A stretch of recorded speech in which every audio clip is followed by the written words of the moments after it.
In a town where secrets are buried deeper than the roots of its trees, one woman's quiet resolve will unravel a web of lies so tangled, even the guilty can't hide. But when the dead begin speaking through whispers and the truth becomes more dangerous than the lies, the question isn't who did it, it's who will survive knowing it all. The wind howled through the narrow lanes of St. Mary Mead, carrying with it the scent of damp earth and the whispers of secrets long buried. Evening had settled heavily over the village, casting elongated shadows that danced against stone walls and flickered in the glow of street lamps. In a quiet corner of the town, nestled between a row of prim lace-curtained cottages, stood Miss Jane Marple's modest home, its windows aglow with the soft light of a sitting-room lamp. Inside, Miss Marple, dressed in her ever-immaculate navy ensemble, sat by the fire, her hands delicately holding a letter that had arrived just that morning.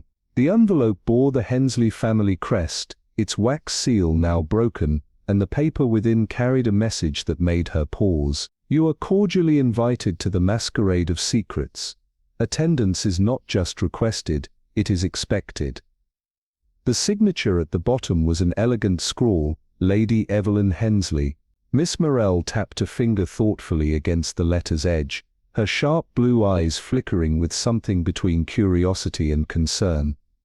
Lady Evelyn had never been one for dramatics, and yet, here was an invitation steeped in mystery. Masquerades were an uncommon affair in their quiet village, and an event labelled of secrets only begged further intrigue, but it was the final words, "attendance is expected," that held her attention the longest. They did not read as a request, nor even as a formality, they read as a demand. A knock at the door pulled her from her thoughts. Firm, precise, 3 quick raps against wood. Miss Marple set the letter aside and rose, her movement measured, unhurried. As she opened the door, the familiar figure of Inspector Thompson stood before her, his brow furrowed, his expression betraying the weariness of a man who had spent the day untangling unpleasant truths. "Miss Marple," he greeted, stepping inside at her silent invitation. He did not remove his hat, a sign that his visit was one of business rather than leisure. "I assume you've received this." He pulled a similar letter from his coat pocket, waving it lightly before tucking it away. "Masquerade of Secrets. Not a name that sits well with me." Miss Marple offered him a knowing smile. "And why would it, Inspector? Secrets rarely bring comfort." He exhaled sharply, nodding. "Word has it that Lady Evelyn's invitation list is selective. Those who received one have something in common, though what that is, I can't yet say." He hesitated before adding, "And there's another matter. A break-in at Hensley Hall last night. Nothing taken, but Lady Evelyn refuses to discuss it.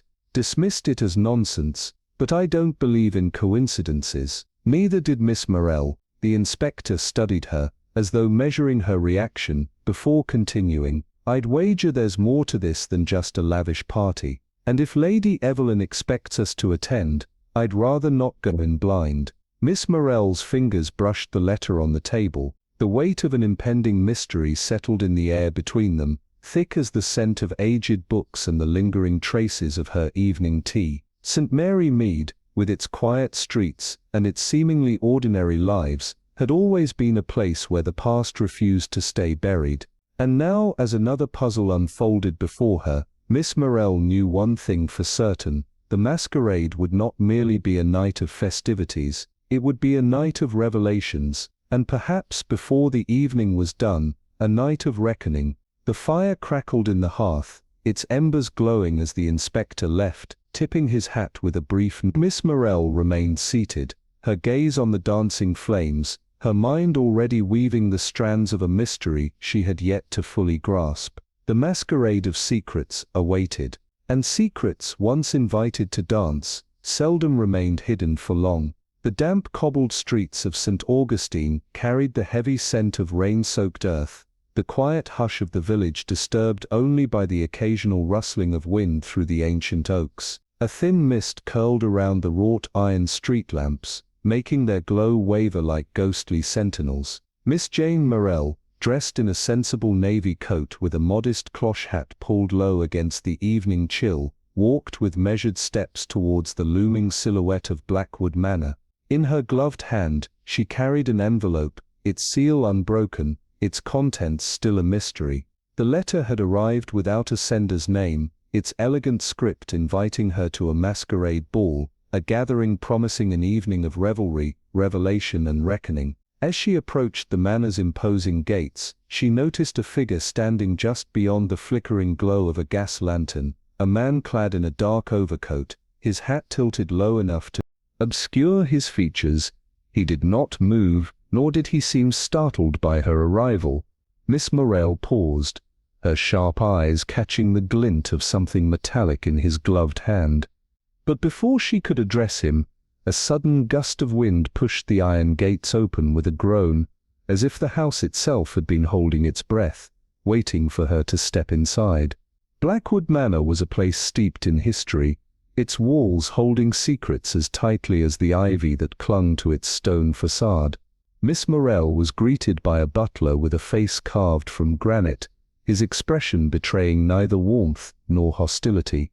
As he led her through the grand hallway, the weight of countless eyes seemed to follow her, not from the guests, but from the oil-painted portraits of long-dead Blackwoods who had once presided over this house with power and pride.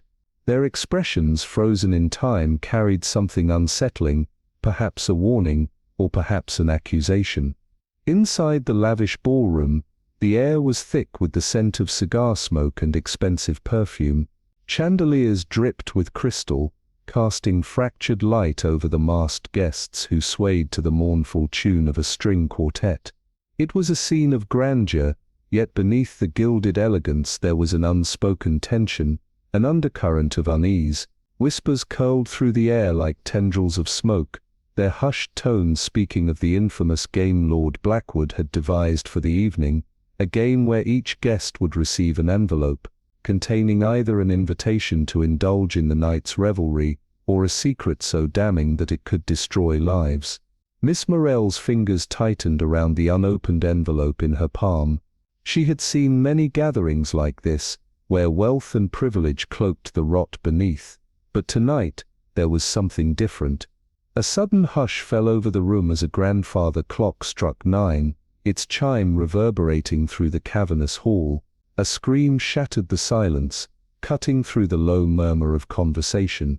A woman, dressed in scarlet, stood at the top of the grand staircase, her mask slipping from her fingers. Her eyes, wide with horror, were fixed on something beyond the crowd.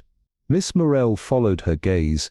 There at the far end of the room, slumped in a high-backed chair, was a man with an envelope clutched in his stiffening hand, his face hidden behind an intricately carved Venetian mask.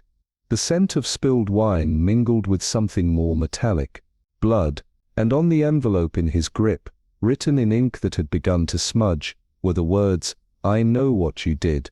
Miss Marple exhaled softly, setting her teacup down on a nearby table. The game had begun, but for someone in this room, the stakes had just turned deadly. She adjusted her gloves, her sharp eyes scanning the masked faces around her.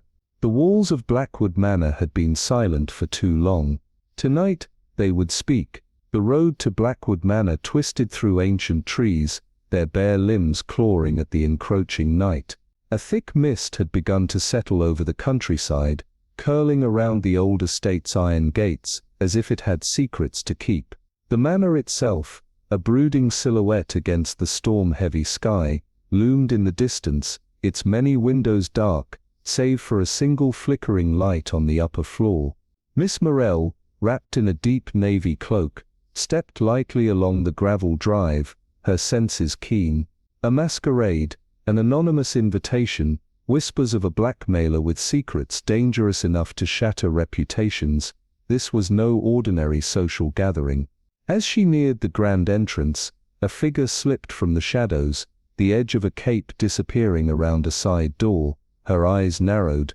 Inside, the great hall shimmered with candlelight reflecting off gilded mirrors, but beneath the glitter lay an undeniable tension.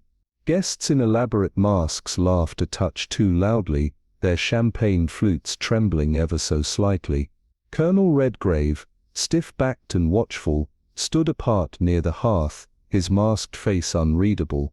Across the room, Evelyn Ashford, her crimson gown a striking contrast to her pale demeanor, sipped at her drink with a hand that betrayed the faintest shake. At the center of it all was Lord Bramwell, the supposed host, yet ashen-faced and tight-lipped. A hush fell as the grandfather clock struck 11.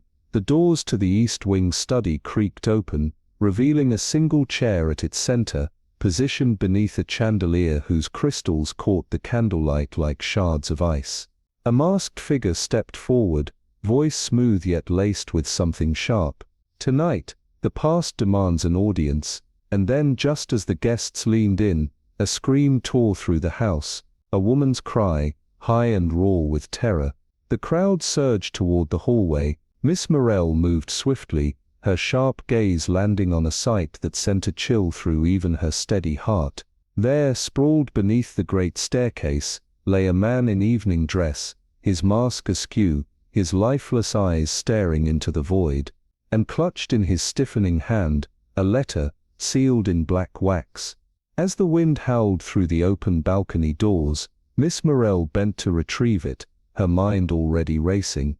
The blackmailer had been silenced, but by whom? And was the game truly over, or had it only just begun? The masquerade at Ravenshade Hall was a symphony of silk and deception, where every whisper was edged with intrigue, and every mask barely concealed old wounds. The grand ballroom flickered with candlelight, casting golden reflections across the polished marble floor, while a distant thunder rumbled beyond the towering stained glass windows. Lady Eleanor Vance, resplendent in midnight blue, moved through the crowd with quiet grace, her gaze keen beneath a mask of black lace. In the corner, near the velvet-draped windows, Dr. Lawrence Vane stood rigid, swirling his untouched brandy, as though it might drown whatever ghosts clung to him. Across the room, Victor Arkwright, his golden lion mask gleaming under the chandeliers, laughed too easily, the sound brittle as cracked glass. And there by the grand staircase, stood the man of the hour, Edmund Blackwell. His mask, a sculpted silver fox, suited him too well, his smirk sharper than the blade hidden beneath his tailored jacket. He had promised revelations before midnight, a reckoning that would shatter someone's world. Secrets fester in the dark, he had told them upon arrival. But tonight, my dear guests, the past will demand its due.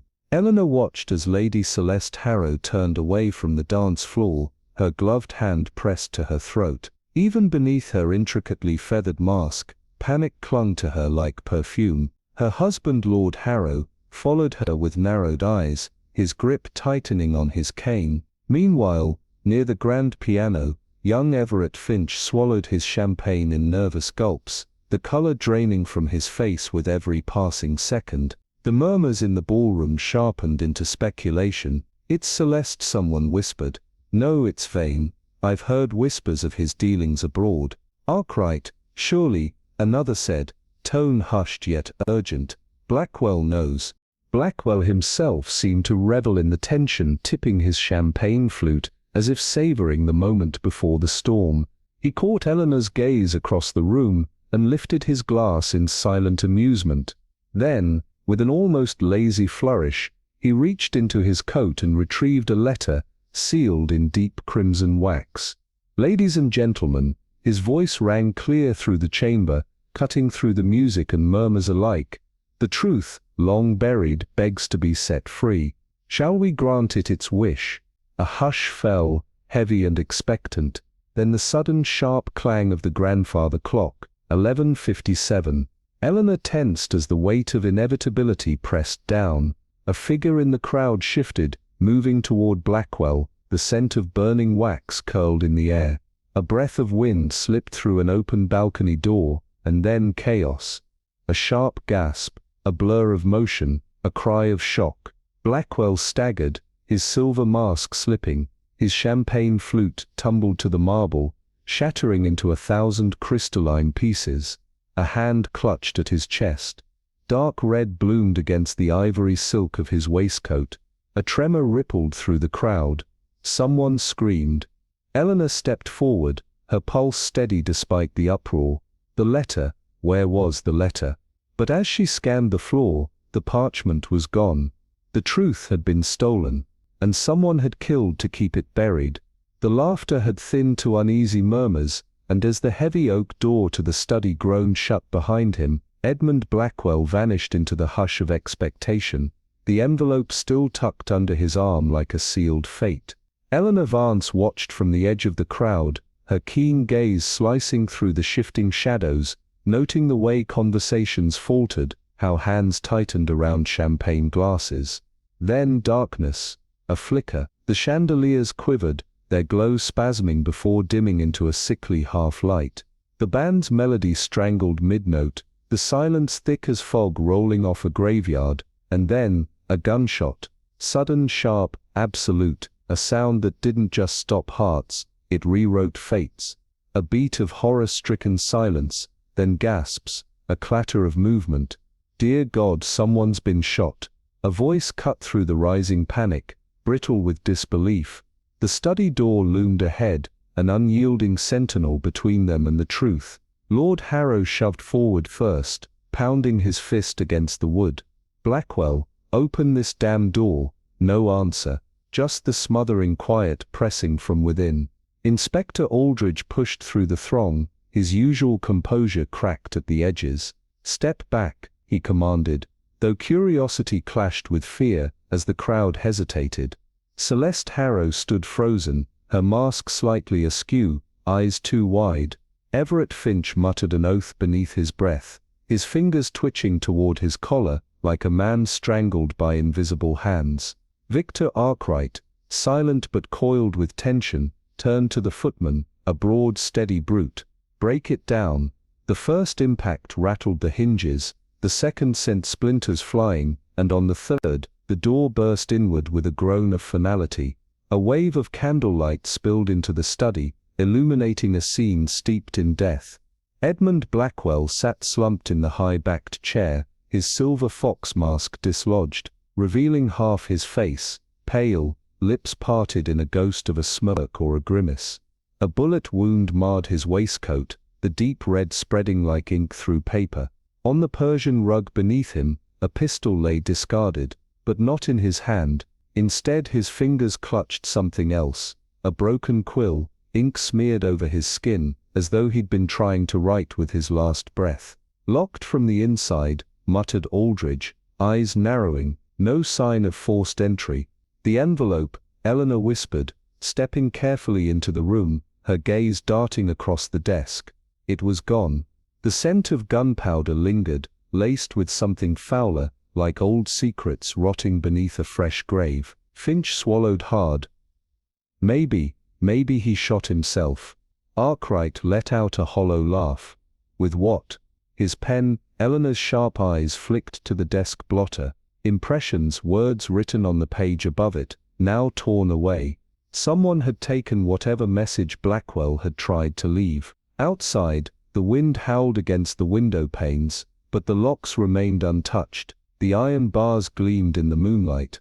No escape, no entry. This, Eleanor murmured, was no ordinary suicide. The clock on the mantel ticked steadily toward midnight, the weight of the hour pressing down. Somewhere in the room, the truth lurked, watching, waiting. And Eleanor knew one thing: whoever had stolen that letter had also stolen Blackwell's last words. And they would kill again to keep them buried. The air inside the grand ballroom had turned thick with whispers, the once lively chatter now a mere shadow of its former self. The masked revelers, their laughter dulled, stole uneasy glances toward the study, where moments ago, a gunshot had shattered the night's fragile elegance.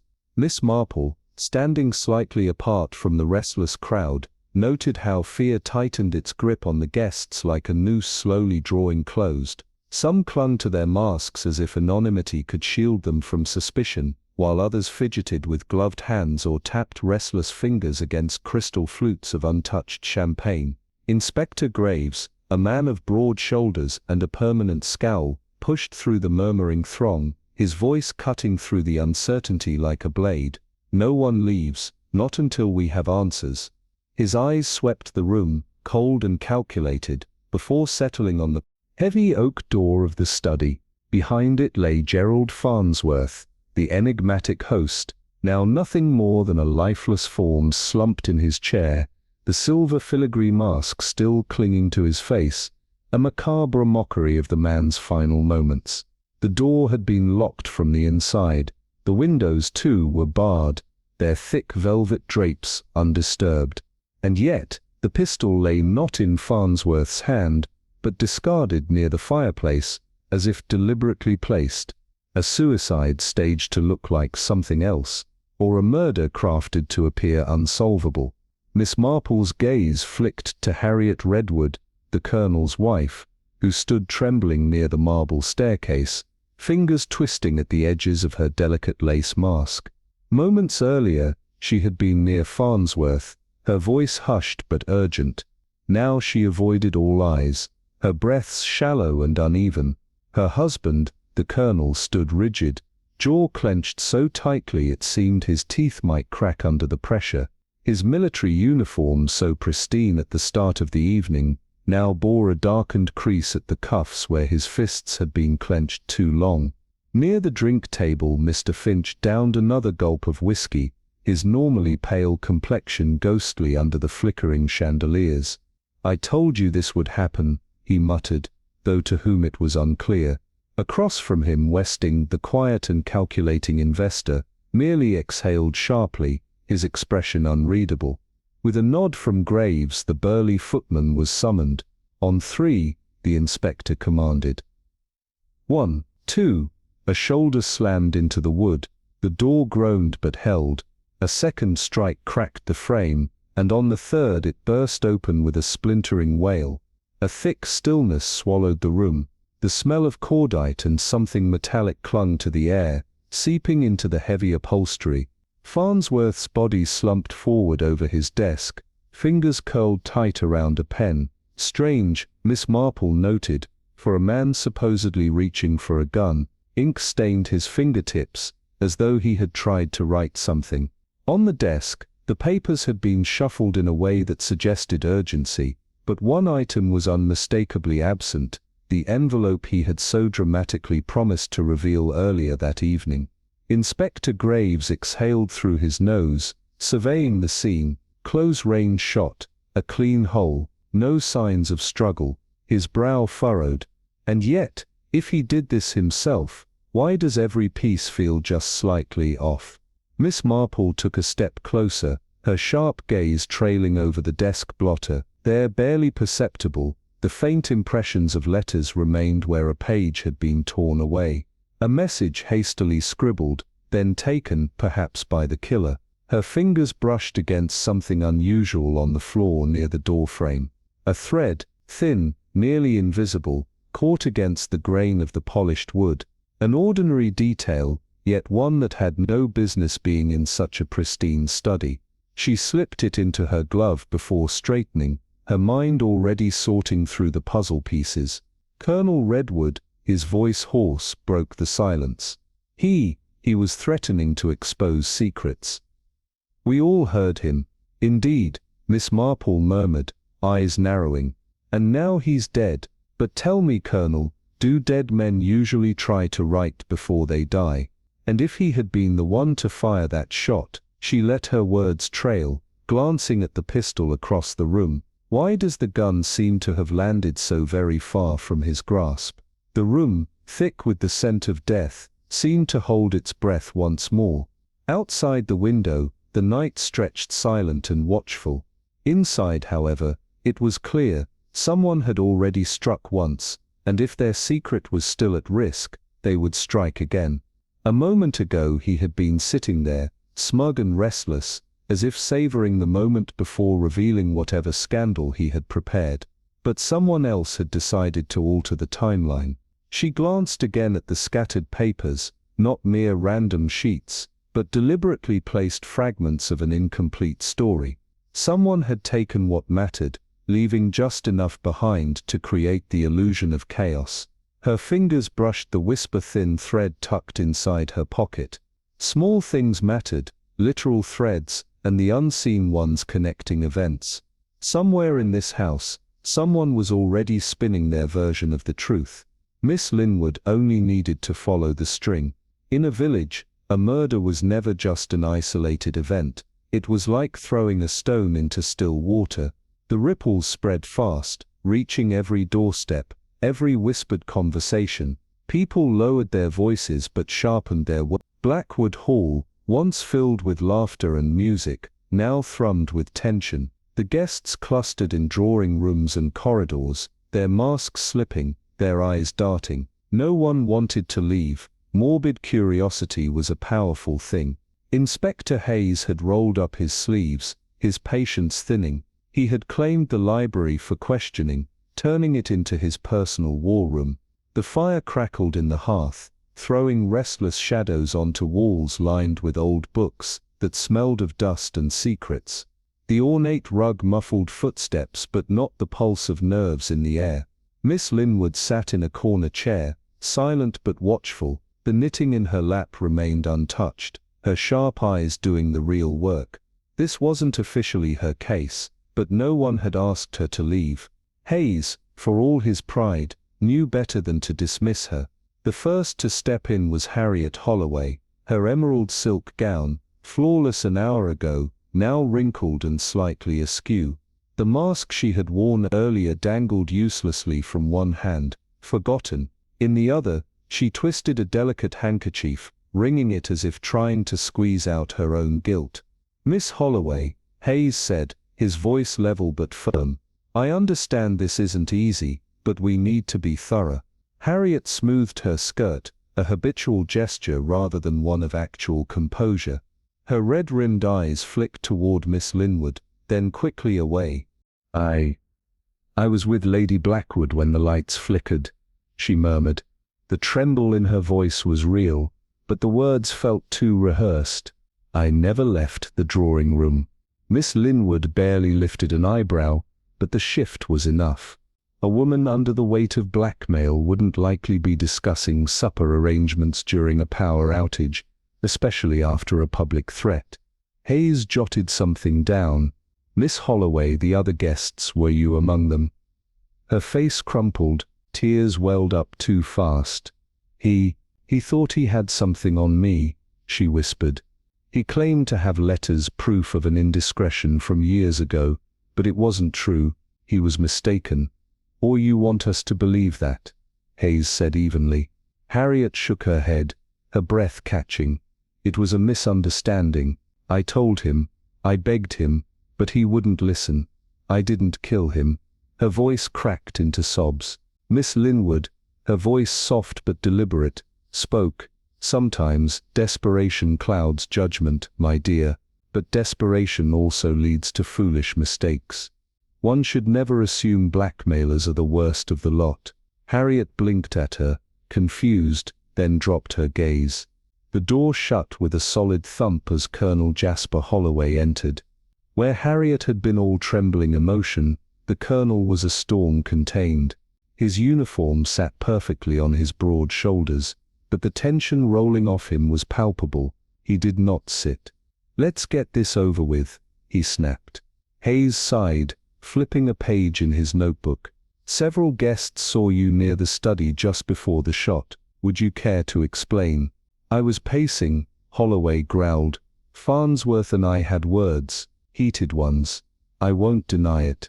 "Heated," Hayes repeated, tapping his pen. "One word for it, but threats were made." "He was threatening me," Holloway shot back, his voice dangerously low. "Threatening my family." Miss Linwood's voice cut through the thick air, gentle yet razor-sharp. "So you thought you'd reason with him, Colonel, or stop him from speaking altogether?" His jaw tightened. "I didn't kill him." "Funny," Hayes muttered. "You vanished right after the argument. No one saw you again until we broke down the door." "I stepped outside," Holloway snapped. "Needed air. A man like Farnsworth, he could twist a saint into a sinner." Miss Linwood tilted her head slightly. "And what was he holding over you, Colonel?" Holloway's hand moved instinctively to the small pendant tucked into his pocket. His voice was measured, but the slight tremor in it betrayed something deeper. "I fear no man," he said, But in that moment Miss Linwood knew he feared something, nothing scandalous enough to justify murder, but enough to unnerve you, Hayes said, watching the Colonel's fists tighten. Listen, the man got what was coming to him. You won't find me mourning his corpse, but I didn't put him there. Miss Linwood studied him. Anger like his was honest. But honesty never cleared guilt. Sometimes rage was just a mask for fear. The next to enter was Alistair Finch, his harlequin costume drooping on his thin frame like a second skin he was desperate to shed. His hands fidgeted, toying with his cuffs, his eyes darting to the corners of the dimly lit library. This is all, he gestured vaguely, his voice barely a whisper. Madness. You said you stepped outside, Hayes prompted. The terrace, Finch muttered. Too many people, too much noise. I needed air. Anyone see you? Finch hesitated, then shook his head. Didn't think I'd need a witness. Look, Farnsworth had dirt on everyone, not just me. What was he holding over you? Miss Linwood asked. Finch's lips curled in a bitter smile. An old gambling debt, a mistake I fixed years ago, but he wanted money, threatened to spread lies I could never outrun, enough to drive you to murder. Hayes prodded. Finch paled, swallowing hard. God, no, I'm a coward, not a killer. Miss Linwood's gaze lingered on him. Cowards, when cornered, sometimes struck first. Dr. Lionel Westing entered next. Where Finch had been all nervous energy, Westing was stone, his spine rigid, his gaze unwavering. Doctor, Hayes began. Ballroom, Westing answered before he could ask. A guest collapsed. Mrs. Claiborne. I was attending to her. Anyone corroborate? Ask her. She's recovering in the anteroom. Miss Linwood's voice was quiet but edged with curiosity. Farnsworth hinted at having something on you as well. Westing's jaw tightened. He tried, dug into patient histories, threw around insinuations. Nothing stuck. But you confronted him, Hayes said, flipping a page in his notebook. I warned him, Westing said, his voice measured. That's not the same as pulling a trigger. Miss Linwood tilted her head. Sometimes warnings escalate. Westing's eyes darkened. I don't play games, Miss Linwood. No, she said softly, but some people find themselves playing regardless. The last suspect left, Hayes exhaled, dropping into a chair. Hell of a night. Miss Linwood sipped her now cold tea. Everyone has motive, no one has an airtight alibi, and the victim is conveniently silent. Locked room, Hayes muttered. Makes no sense. It does, she murmured. We're just not seeing it yet. Outside, the wind rattled the windows. Inside, truth tangled itself within a web of lies, waiting for patient hands to unravel it. Miss Linwood smiled faintly. Threads, after all, were her specialty. The clock in Blackwood Hall's drawing room ticked its slow, deliberate rhythm, time moving forward while the night inside remained frozen. Guests clustered in the dim candlelight, voices hushed, glances sharp. Everyone was waiting for answers, for blame to land elsewhere. Miss Linwood sat in the old armchair, hands folded in her lap, her gaze drifting toward the grandfather clock, nearly 2 in the morning. Fatigue clung to the air, heavy and suffocating, but her mind was sharp. Details turned over like stones in a garden, searching for what scurried underneath. Farnsworth's death should have been simple, the motive, plentiful, the opportunity, scarce, a lock tool, a missing envelope, and too many conveniently placed alibis turned a straightforward murder into a knot of contradictions. Her thoughts lingered on the study, the focal point of Farnsworth's final cruel spectacle. He had held that envelope high, waving it like a prize pig at market, boasting of its contents. Letters, he had said. Names, dates, proof of the village's polished hypocrisy, and now, gone. Someone had taken them, not an afterthought. A goal. Killing Farnsworth had been impulsive. Stealing the evidence had been calculated. She thought back to the desk, the papers scattered across it, carelessly arranged, but too deliberate in their mess. as if someone had tried to stage a panic but didn't understand what real panic looked like. And then, the pen in Farnsworth's hand, writing something before he died, or trying to. The impression on the blotter, faint, incomplete, a name, half-formed, not enough to decipher, but enough to suggest, and of course the thread she had found, a fine, nearly invisible wisp of fiber, not something one would find lying about a study, but something one would find when a mask came undone. Purposeful, that was the question. What Miss Evelyn Hargrove's gaze swept the dimly lit drawing room. Colonel Harrington sat stiffly in the corner, fingers curled around a half-empty glass of brandy, as if the liquor could drown his guilt, or at least the questions aimed his way. Harriet Bellamy had vanished into the guest quarters, her absence almost too convenient. Finch, his nerves fraying like an old tapestry, paced near the fireplace, muttering under his breath. Dr. Whitmore stood by the bar, impassive, detached, but the sharpness in his gaze betrayed a mind working furiously beneath the still surface. Everyone had secrets, not all of them were deadly, but some could make murder feel inevitable. Inspector Graves re-entered, his coat wrinkled, his tie askew, and the frustration of a long fruitless night carved into the lines of his face. He collapsed into an armchair, rubbing his temples. "No one knows anything," he muttered, then let out a humorless chuckle. "Or they know too much and can't keep their stories straight." Miss Hargrove, poised by the mantel, turned her knitting needles idly between her fingers. "Contradictions are useful," she murmured. "Lies rarely align perfectly." Graves shot her a weary glance. "Glad someone finds that comforting." Lady Blackwood swept into the room, her silk robe cinched tightly at her waist, silver hair glinting under the lamplight.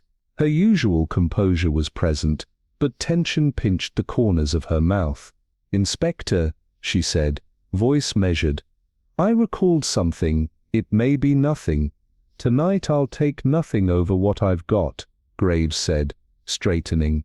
She exhaled softly. "Past midnight, I heard footsteps in the corridor near the east wing. At the time I dismissed it. This house is old. It breathes in its own way, but now, could have been Harrington," Graves mused. "He admits to pacing." Lady Blackwood's gaze flickered toward the Colonel, whose grip tightened on his glass. "Perhaps," she said, "but the steps were deliberate, not aimless." Miss Hargrove tapped her needles together thoughtfully. "Someone moving with purpose. A lot of that going around tonight."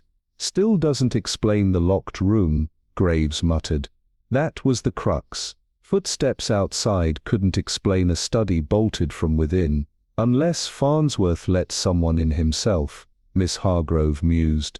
Graves scoffed. "The man was arrogant, not suicidal. Or he believed himself safe," she countered.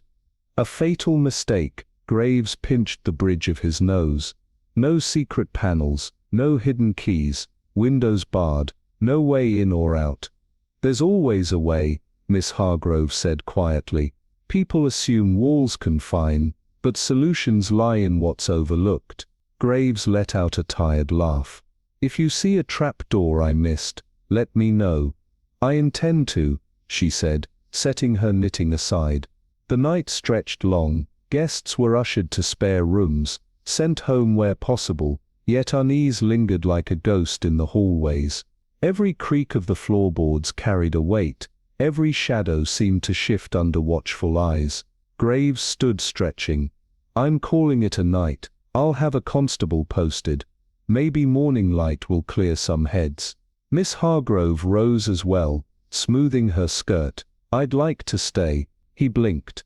"Stay? You've done enough for one night," he said. "Not quite," she replied. "Fresh eyes at dawn often see what tired ones miss. If it's all the same, I'll take a guest room and revisit the study in the morning." Graves hesitated, then shrugged.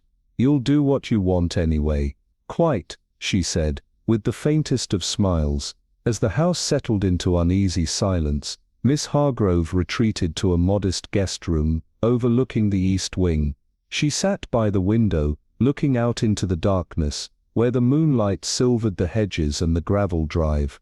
Somewhere below, Farnsworth's body lay in the cold embrace of death, awaiting the coroner's cart. The man had built his life on exposing secrets, but in the end his own had been the last word he never got to speak. Her gaze drifted past the great expanse of the estate. The motive had been obvious, the opportunity murky, but not impossible. People believed in locked doors, in closed rooms. Miss Hargrove believed in human ingenuity, and tomorrow she would find the thread, literal or otherwise, that unraveled it all. Dawn crept over Blackwood Manor like a cautious thief, casting pale light across the dew-soaked grounds. The storm of the previous night had passed, but the stillness it left in its wake was heavy, as if the house itself held its breath. The chandeliers glinted coldly, the grand hallways stretched empty, but for the whispers of what had transpired within them. Miss Hargrove stood alone before the study door. It was ajar now, and as she pushed it open, the wood creaked, softly, knowingly. Something inside was waiting to be found. The air inside was thick with the lingering scent of gunpowder, candle wax and something sharper, fear perhaps. Miss Evelyn Hargrove stepped inside, her sensible shoes barely making a sound against the Persian rug, now darkened by the grim reminder of Farnsworth's final moments. The body had been removed hours ago, yet the weight of death still clung to the space, pressing against the walls, heavy with the echoes of secrets unsaid. Her gaze drifted to the lock, the brass faceplate catching a sliver of morning light. She crouched, her movements smooth despite the years hidden in her bones.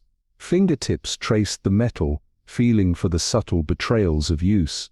The scratches were faint but present, delicate marks near the keyhole, too fresh to belong to times where, not carelessness. Not an accident, a lock tampered with.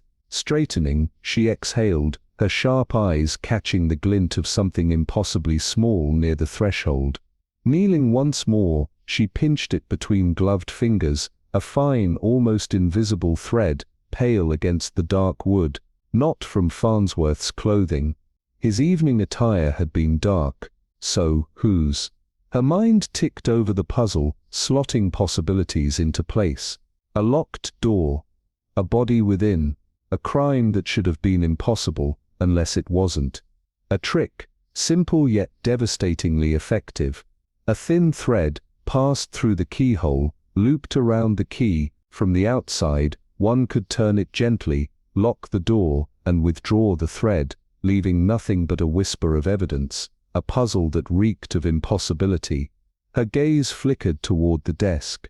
The blotter was stained with spilled ink, the chaotic scrawl of a message unfinished.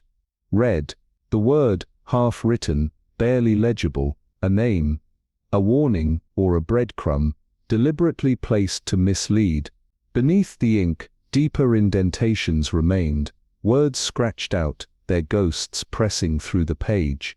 Redwood, or had someone only wanted it to seem that way? Deception was never a simple lie. It was a construct, layered with carefully placed misdirections, leaving just enough truth to make the falsehoods believable. And then there was the missing envelope, the blackmail material Farnsworth had wielded like a weapon only hours before, the true reason for the storm of whispered threats that had rippled through the drawing room last night. Now gone, stolen, someone had risked everything to take it. Someone had succeeded. Beyond the estate, the village stirred in its usual rhythms, milk bottles clinked, shop doors creaked open, and voices, hushed but eager, wove the morning air with speculation. Murder was a story told in novels, whispered in scandalous tones over afternoon tea, but never a reality here, not until now. Her first stop was the Redwood residence, a modest brick home with ivy creeping hungrily toward the windows, as if seeking to conceal the occupants from the world. Harriet Redwood answered, her face pale, eyes hollowed by exhaustion. Her hair, usually immaculate, was pinned in a hurried twist, stray wisps betraying a restless night. "Miss Hargrove," she whispered, stepping aside. "Please come in." The parlor smelled of lavender polish and cold tea, a room trapped between past order and present turmoil. Near the fireplace stood Colonel Redwood, his back rigid, arms folded, the flickering firelight casting harsh angles across his face. His glare was not one of hostility, but of a man too used to defense, weary from the battle of truth and perception. "Would you like tea?" Harriet's voice wavered, her hands clenching a crumpled handkerchief. "No thank you, dear," Miss Hargrove said gently. "I thought it best we speak plainly." Harriet sank onto the settee, fingers twisting in her lap. "You think James," her voice cracked.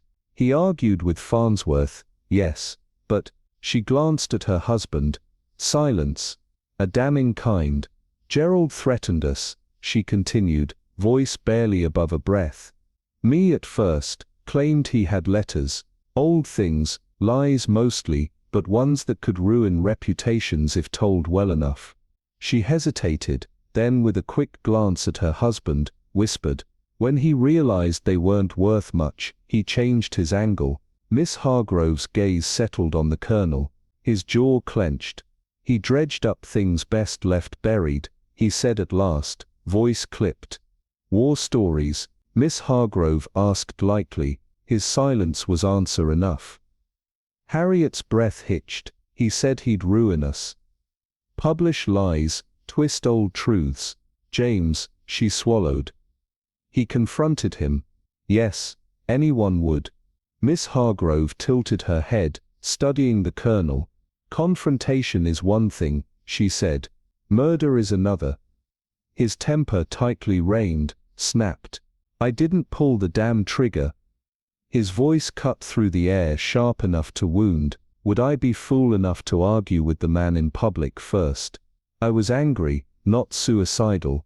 Miss Hargrove rose, smoothing her skirt, her expression unreadable. "Anger clouds judgment, Colonel. But the truth has a way of surfacing." Her tone softened, though not with sympathy, with certainty. "I don't think you killed him." A pause. "But someone did, and someone benefited from what he threatened to reveal." As she reached the door, Harriet's voice, tremulous and barely above a whisper, followed. "Do you really think the truth will help, Miss Hargrove?" A hollow, bitter laugh. "Gerald never played fair." Miss Hargrove did not turn. "No," she murmured, "but fairness isn't always the point." She stepped out into the cold morning air. The village, its routines undisturbed by the weight of the dead, continued as it always had. But the game had already changed. And somewhere in a house with its doors locked a little tighter, someone was waiting for her to find them. The small brick building of Dr. Westing's clinic stood at the edge of the square, its whitewashed walls dulled by time, the paint peeling at the corners like old secrets trying to escape. Inside, the air was thick with the sharp bite of carbolic soap, aged medicine, and something less tangible, a sterile attempt at masking the past. Westing stood behind the counter, his sleeves rolled up, the faintest trace of fatigue shadowing his face. "Miss Hargrove," he said, his voice carrying no warmth, only resignation. "Unless you're here for a checkup, I assume this is about Farnsworth." "You assume correctly," she replied, her gaze steady. "Though if I may say, you look like you could use one yourself." A flicker of amusement crossed his face, a brief crack in the armor, but it vanished as quickly as it had appeared. "What do you want?" "Truth, doctor. The kind that rarely finds its way into polished words." He leaned forward, his fingers tapping against the worn wood of the counter. "Farnsworth was a disease," he said flatly. "A man who thrived on other people's shame, feeding off their mistakes. The world is better off without him." "That's not a denial," she observed. "It's not a confession either," he countered, his voice edged with irritation. "I was with Mrs. Claiborne when the shot rang out. The entire boardroom saw me. Witnesses are useful," she mused, "except when the truth is quieter than their testimony." He sighed, rubbing his temple. "He tried blackmailing me," he admitted at last. "Claimed I'd covered up a patient's death years ago. Nonsense. I followed procedure, but Farnsworth never needed facts, only whispers and shadows. And you never considered silencing him permanently. His jaw tightened. You think I'd throw away my career for that? He exhaled sharply, frustration evident. Look, I hated the man, but hate isn't the same as murder. Miss Hargrove studied him, her gaze cool and measured. Passion burned hot, but guilt settled into something heavier.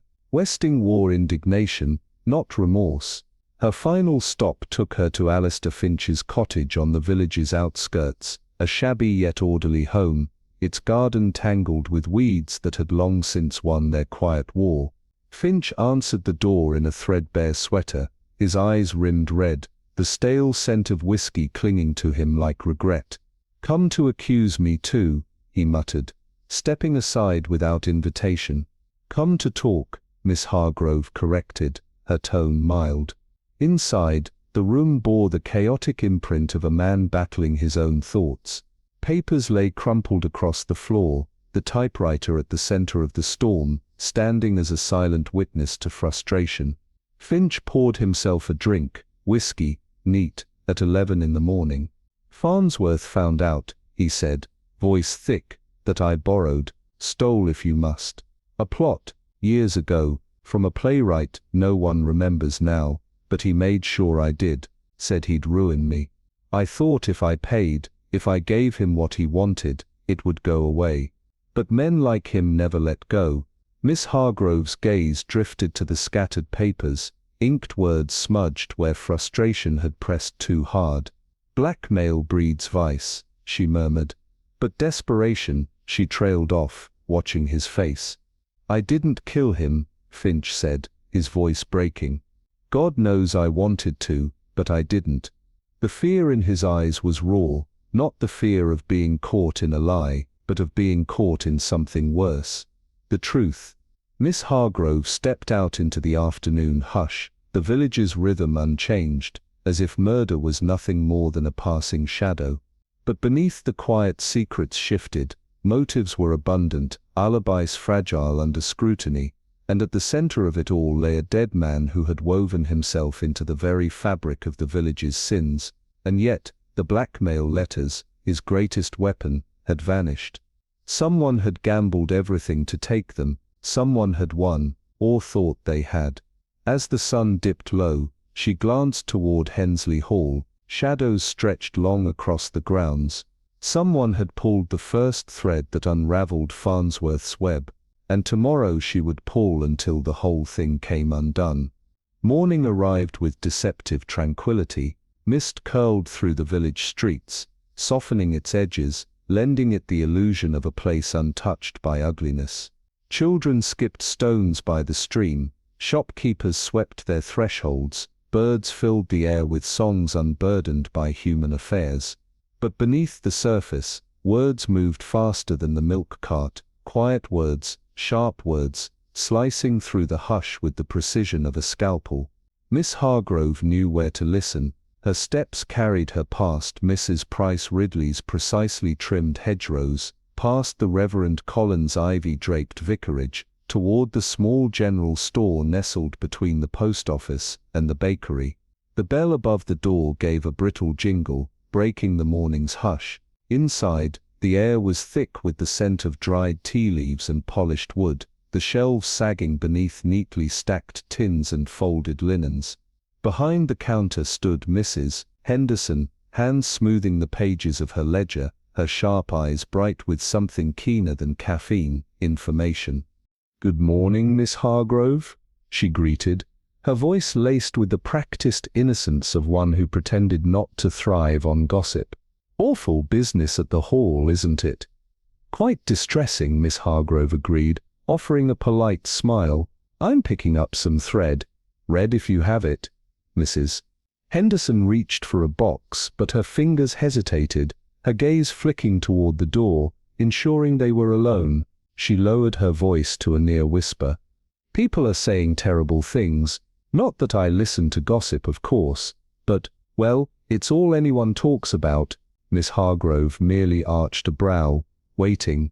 Mrs. Henderson leaned in. They say Farnsworth had something dangerous, and someone made sure he'd never use it. Miss Hargrove accepted the spool of red thread, tucking it neatly into her handbag. Dangerous things have a habit of resurfacing, Mrs. Henderson, she said mildly, no matter how well they're buried. She stepped back into the morning light, leaving behind the scent of tea and whispered half-truths. Somewhere in a house with locked doors and drawn curtains, someone was waiting for her to find them. The storm clawed at Hensley Hall, rain lashing against its ancient windows, wind howling through the eaves like a restless spirit. Within the dimly lit study, the air was thick, not just with the scent of damp wool and burning candle wax, but with something heavier, more suffocating, the weight of an unanswered question, the tension of an unfinished game. Colonel Redwood sat rigidly in a leather chair, his hands resting on the armrests, fingers curled inward as though grasping at something unseen. Across from him, Inspector Thompson stood by the fireplace, where embers smoldered in the grate, their glow casting long flickering shadows across the mahogany walls. Miss Marple, ever unassuming but sharp-eyed, occupied the space near the desk, where the ink on Farnsworth's last words had barely dried before his life had been taken. "It was never just about money, was it?" Miss Marple murmured, her voice cutting through the silence like the edge of a finely honed blade. Lady Hensley exhaled sharply, smoothing the fabric of her dress as though to compose herself. "Everything is always about money in the end," she said, but her voice wavered, betraying something deeper, fear perhaps, or regret. "Not this time." Miss Marple lifted the singed envelope from the desk, its contents reduced to smears of ink and charred edges. Farnsworth wasn't just prying into old affairs, he was reconstructing a story that certain people would rather stay buried. Her gaze flickered toward Colonel Redwood. War records, falsified reports, missing funds, and then of course the matter of one soldier who never returned. The colonel's jaw tightened, but he said nothing. The fire crackled, filling the space between words with an almost unbearable tension. Thompson stepped forward. Farnsworth had proof, at least he thought he did. "Enough to threaten you with, certainly." He paused, watching for a reaction. "But threats only work if the man making them is still breathing." Redwood's wife, Harriet, let out a choked breath, wrapping her arms around herself. "It wasn't like that," she whispered. "You don't understand, he did it for me." Miss Marple's eyes softened. "Did he?" She shook her head. "No, my dear, he did it for himself. Because the fear of disgrace is stronger than the fear of guilt. Pride wears many masks, but it always leaves the same footprints." The room fell into silence once more. Outside, the rain slowed to a steady drizzle, the last remnants of the storm ebbing away. But within these walls, the tempest had already done its damage. Inspector Thompson gestured to the constable waiting just beyond the door. "Take him in." As Colonel Redwood rose, his posture was still that of a soldier, rigid, proud, but the hollowness in his eyes spoke of a different kind of battle. One he had already lost. His boots crunched against the gravel as he was led to the waiting police car, its headlights slicing through the mist. Harriet stood in the doorway, her face pale, her world unraveling. She watched as the door of the vehicle shut with a heavy finality, watched as the man she had loved disappeared into the night, swallowed by the consequence of his own undoing. Miss Marple lingered a moment, her fingers brushing against the surface of the desk. The room still bore the ghosts of its secrets, the scratches on the lock, the charred paper in the grate, the stain on the carpet where Farnsworth had fallen. But secrets had a way of coming to light, no matter how deep they had been buried. As she stepped out into the cool night air, she glanced at the sky. The clouds had begun to part, revealing the faintest sliver of moonlight breaking through the darkness. Even the heaviest storms, she thought, must pass eventually. But the damage they left behind was never so easily erased. The vanishing truth. Dusk settled over Hensley Hall, the moonlight casting pale streaks against the glass panes, Inside the grand drawing room, tension crackled like a storm waiting to break. The guests sat stiffly, their faces etched with unease. Inspector Holloway stood near the fireplace, his long coat draping over his frame like a shadow. His sharp gaze swept across the room. So Gerald Farnsworth was murdered in a locked room. The door was bolted from the inside, the windows secured, and yet he was shot. No apparent way in, no way out. His voice was measured, deliberate. Lady Margaret wrung her hands, her breath shaky. How is that even possible? Could someone have entered without leaving a trace? Colonel Harrington exhaled, a grim expression settling over his features. No, but this was no ordinary crime. It was the work of someone cunning, someone desperate. Inspector Holloway's lips curled into a knowing smirk. Desperate indeed. The killer wasn't just clever, they were afraid of what Farnsworth knew. Doctor. Edmund cleared his throat, his fingers tightening around his cufflinks. But even if someone wanted him dead, how did they escape a locked room?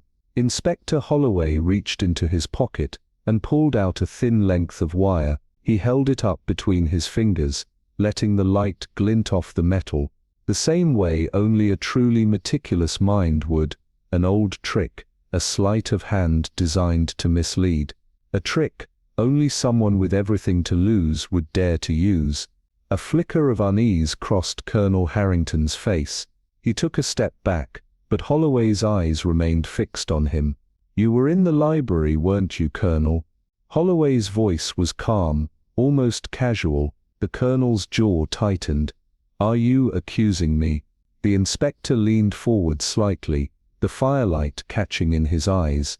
I'm saying that Farnsworth had a list, names, secrets, leverage, but for one person in this room, that list wasn't just dangerous, it was deadly. He placed an old weathered letter onto the table, and that person was you, Colonel Harrington. The room fell into a heavy silence. The guests held their breath. He was lying, the Colonel muttered, his gaze dropping to the floor. I only feared that if he spread rumors, my entire reputation, everything I built, would be ruined. Inspector Holloway gestured toward the grandfather clock in the corner. And as we speak, my men have just retrieved a half-burned letter from the library's fireplace. A letter with your name on it. The Colonel's complexion turned ashen. This is absurd, but Holloway merely lifted a hand. The truth always finds its way to the surface, Colonel.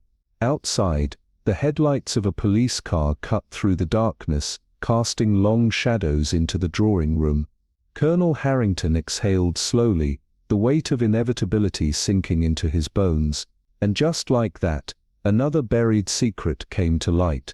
A heavy silence filled the dimly lit study of Hensley Hall, broken only by the rhythmic ticking of the grandfather clock. Rain lashed against the tall windows, casting fleeting shadows over the somber faces gathered around Miss Marple. She stood near the fireplace, her expression unreadable, eyes sharp beneath her lace-trimmed hat. Inspector Thompson loomed by the doorway, arms crossed, his presence a silent reminder that justice was closing in. Seated stiffly in the leather armchair, Colonel Redwood kept his back straight, his military composure intact, despite the storm brewing inside him. Harriet Redwood sat beside him, hands clasped so tightly in her lap that her knuckles were bone white. Across the room, Lady Hensley stood with a regal stiffness, her gaze darting between faces, while Dr. Westing leaned against the bookshelf, eyes narrowed in quiet calculation. Finch, shifting uneasily near the door, looked like a man caught between fight and flight. Miss Marple's voice, gentle yet unyielding, cut through the tension. The truth, I find, is much like a buried secret. It has a way of clawing itself to the surface, no matter how deep it is hidden. Colonel Redwood let out a dry, humorless chuckle. You seem convinced there's more to tell, Miss Marple. There always is, Colonel, she replied smoothly. Let us consider the facts, shall we? Gerald Farnsworth was a man who thrived on manipulation, on power. He knew how to tighten his grip on those he held leverage over, how to make them squirm until desperation drove them to reckless decisions. And yet, last night, it was he who was cornered. She stepped forward, voice lowering. Farnsworth was about to expose something, wasn't he? Something so damning, so irrevocable, that it was worth silencing him forever. Harriet sucked in a sharp breath, but it was Finch who spoke first. We all had reasons to despise the man, but murder, but it wasn't just hate that drove the killer. Miss Marple interjected. It was fear, fear of ruin, fear of the past dragging them into the abyss. Her eyes settled on Colonel Redwood. You, Colonel, had the most to lose. His jaw tightened. You're accusing me now. She ignored the defensive edge in his voice. Farnsworth had uncovered an old military scandal, hadn't he? A patrol gone wrong. A comrade who never returned. Funds that went missing. A decorated officer's reputation hanging by a thread. The room seemed to shrink around them. Thunder rumbled overhead. You confronted him that night, didn't you? Miss Marple pressed. Perhaps you begged him to stop. Perhaps you offered him money. But Farnsworth was never one to be bought off easily, and so in that moment you made your choice. Colonel Redwood's hands curled into fists. The locked room, Inspector Thompson said suddenly, stepping forward. Explain that, Miss Marple. She reached into her handbag and pulled out a spool of fine, nearly invisible thread. A simple trick, really. A piece of thread looped through the keyhole, wrapped around the key inside. A precise tug from outside, and the door locks as if by magic. She twirled the thread between her fingers.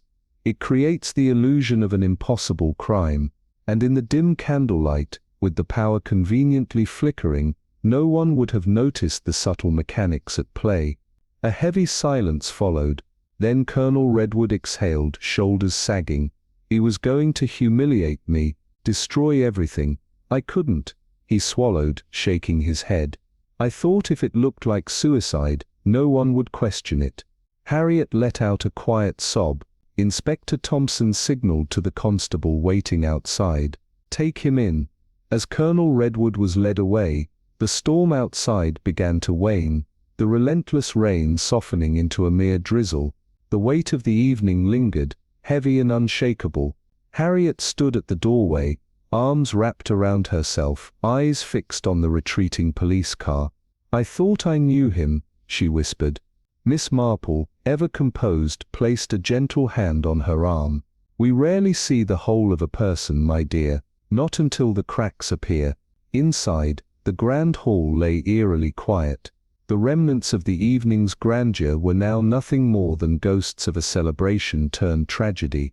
Miss Marple lingered for a moment, her gaze drifting to the blackened fireplace where the last traces of Farnsworth's leverage had turned to ash. Some secrets had burned away, but others she knew would remain buried until someone else dared to unearth them. As she stepped into the cool night air, she allowed herself a small sigh. Justice, after all, was rarely as clean as it seemed. The rain had slowed to a whisper, mist curling around the towering frame of Hensley Hall like a spectre reluctant to depart. Inside, the study remained thick with the weight of the night before. The air smelled of damp wood and burnt paper, a lingering testament to the secrets that had nearly been reduced to ash. Miss Marple stood near the fireplace, gaze distant but calculating, as if piecing together fragments of a puzzle still incomplete. Harriet Redwood sat slumped in the high-backed chair by the window, hands clasped so tightly in her lap that her knuckles had gone white. Across from her, Lady Hensley stirred her untouched tea, porcelain clinking against the saucer in the only sound beyond the distant murmurs of the household staff. Colonel Redwood was gone, taken like a soldier resigned to his fate, his head unbowed but his eyes hollow. Outside, a police car had carved a path through the gravel, leaving behind a trail of water and regret. Harriet hadn't moved from her place since, staring into nothing, her world dismantled piece by piece. It was Miss Marple who finally broke the silence, her voice gentle yet firm. It never truly ends, my dear. Scandals fade, but their echoes remain. Harriet inhaled sharply, the reality settling deeper into her bones. "I thought I knew him," she whispered, her voice fraying at the edges. "We all believe we know those closest to us," Miss Marple said, her expression unreadable, "until the moment we realize we don't." Inspector Thompson entered then, his boots leaving damp imprints on the polished floor.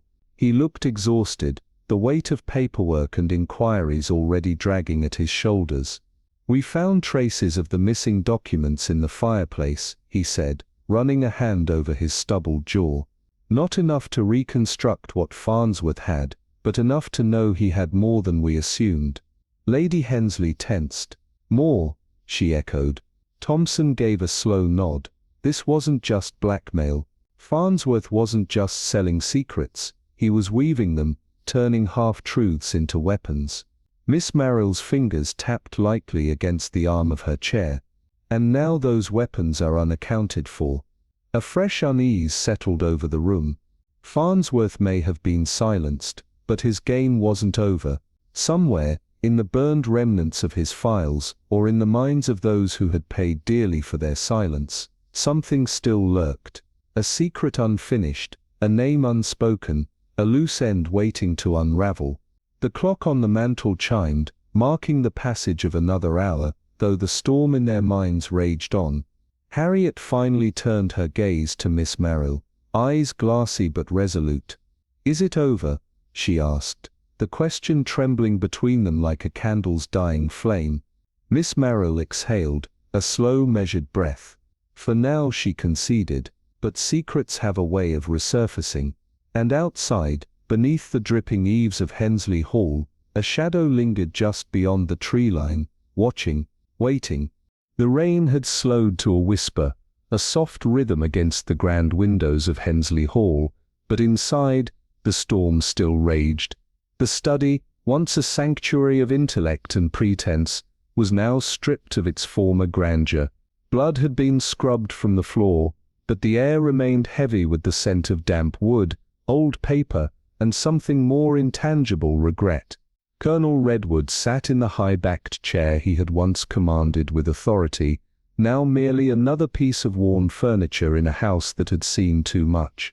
His hands rested on his knees, steady but empty, as Inspector Thompson loomed over him. The constables moved through the room with mechanical precision, sealing evidence, labeling papers, carrying away the remnants of a shattered reputation. Miss Marple stood by the fireplace, her gaze drifting from the blackened hearth to the heavy tomes on the bookshelf. Farnsworth had built his power not on truth, but on perception, just enough whispered secrets to turn men into puppets. And yet, secrets had a way of outliving their keepers. Lady Hensley, usually a pillar of cold composure, sat at the edge of the room, fingers gripping the armrest of a chair upholstered in emerald velvet. The weight of the scandal pressed down on her, a lifetime of carefully curated dignity unraveling thread by thread. "It's done then," she said, voice clipped but weary. Miss Marple stirred, finally turning from the fireplace. "The act is done, my dear, but the consequences, they have only just begun." Harriet Redwood, standing near the doorway, shivered at the words. Her husband, her proud untouchable James, was to be led away in handcuffs. The truth was an unrelenting tide, eroding all the lies they had built their lives upon. He had killed Farnsworth, that much was clear. But Miss Marple had seen enough of human nature to know that guilt was rarely confined to one man alone. Farnsworth had enemies, more than the ones willing to say so out loud, and not all of them had clean hands. Inspector Thompson rubbed his temples, the case weighing heavy on him. "We've found remnants of burned documents. Some gone entirely, some just charred at the edges." He gestured to a pile of partially destroyed papers. "Names, figures, dates, someone wanted them gone before we could read them." Miss Marple stepped forward, running her fingers over one of the half-burned sheets. The ink had bled into the parchment, but some of the words still clung stubbornly to life. Blackmail thrived in shadows, but the truth had a habit of leaving fingerprints, even on ashes. Farnsworth never worked alone, she murmured. No parasite does. Lady Hensley stiffened. You're suggesting someone else. I am suggesting, Miss Marple interrupted gently, that men like him do not trade in secrets without partners, suppliers, informants, and those people do not simply disappear when the ringleader falls. A silence settled over the room. The crackling fireplace, the shifting of constables at their work, the faint sound of boots on wet gravel outside as a carriage prepared to take the colonel away, all these sounds filled the spaces where answers should have been. Harriet's voice, barely above a whisper, broke the stillness. Then, this isn't over. Miss Marple smiled, but it was the kind of smile that came with knowing too much. My dear, it is only over when all those who feared Farnsworth no longer have something to fear. As she spoke, the rain returned, a slow, deliberate pattering against the glass. Outside, the village would stir back to life. Gossip would curl its way through cobbled streets. Faces would peek from behind lace curtains, and life, as it always did, would press forward. But the weight of unfinished truths would linger, like the scent of rain in the air. Once again a strange shadow loomed over St. Mary Mead, as if the echoes of a finished story still lingered in the air. Farnsworth was dead. Colonel Redwood sat behind bars, but Miss Marple knew this was just the curtain falling on one act, not the true conclusion. The scattered documents in Inspector Thompson's office, the love letters, the doors that were always kept locked, something remained unseen. Lady Hensley's face had gone pale, her hands trembling slightly as she held a new letter. If you think Farnsworth acted alone, you are still in the dark. It was a single sentence, yet the threat within it hung in the air like smoke. Miss Marple picked up the letter, the edges of the paper still crisp, as if it had just been cut. She took a long breath, as if trying to measure the depth of the ocean before stepping in. Was it a warning, a trick? Or was there still someone playing the game? Inspector Thompson tossed a folder onto his desk, frustration evident in his tired face. If this were just a threat, it wouldn't bother me, but this letter leaves a question hanging. If we've only found the tip, then where is the rest of the iceberg? His voice carried the chill of rain-soaked earth. Miss Marple glanced at the bookshelf, the one where Farnsworth had stored all his truths. But something was off. One book seemed just a little out of place, as if someone had put it back in a hurry. People don't just read books, she murmured. Sometimes, they use them to hide things. A slight tug revealed a small locked box hidden behind the book. Thompson gave Miss Marple a sharp look before breaking the lock open. What lay inside made the very air in the room go still. Photographs. Not just of one person, but of a group. Familiar faces from St. Mary Mead, people who had never been mentioned in any scandal. A courtroom scene. A man standing from his chair, his expression frozen in pure panic. The face of someone whose sins had just caught up with him. Lady Hensley inhaled sharply. This is... But her words trailed off. Miss Marple studied the photograph again, then smiled, but it was the kind of smile shared between those who understood. Perhaps Farnsworth wasn't the only one keeping secrets. Perhaps someone else had hidden something far more dangerous. And now that he's dead, Inspector Thompson picked up the photograph, his fingers brushing against its cold surface. Whoever wrote this letter wants us to focus on what they're showing us. But the real story, it's still out there. Outside, a bird sang its morning tune, heralding the arrival of a new day. But Miss Marple knew this wasn't just another morning, it was the beginning of another mystery, one that had been carefully locked away in a photograph. The wind had barely settled over St. Mary Mead, but the village was far from calm. Shadows clung to the corners of Hensley Hall, stretching long in the fading daylight, as if the manor itself refused to rest. The morning scandal, the arrest of Colonel Redwood, had already woven itself into every conversation, whispered over tea and muttered behind half-closed doors.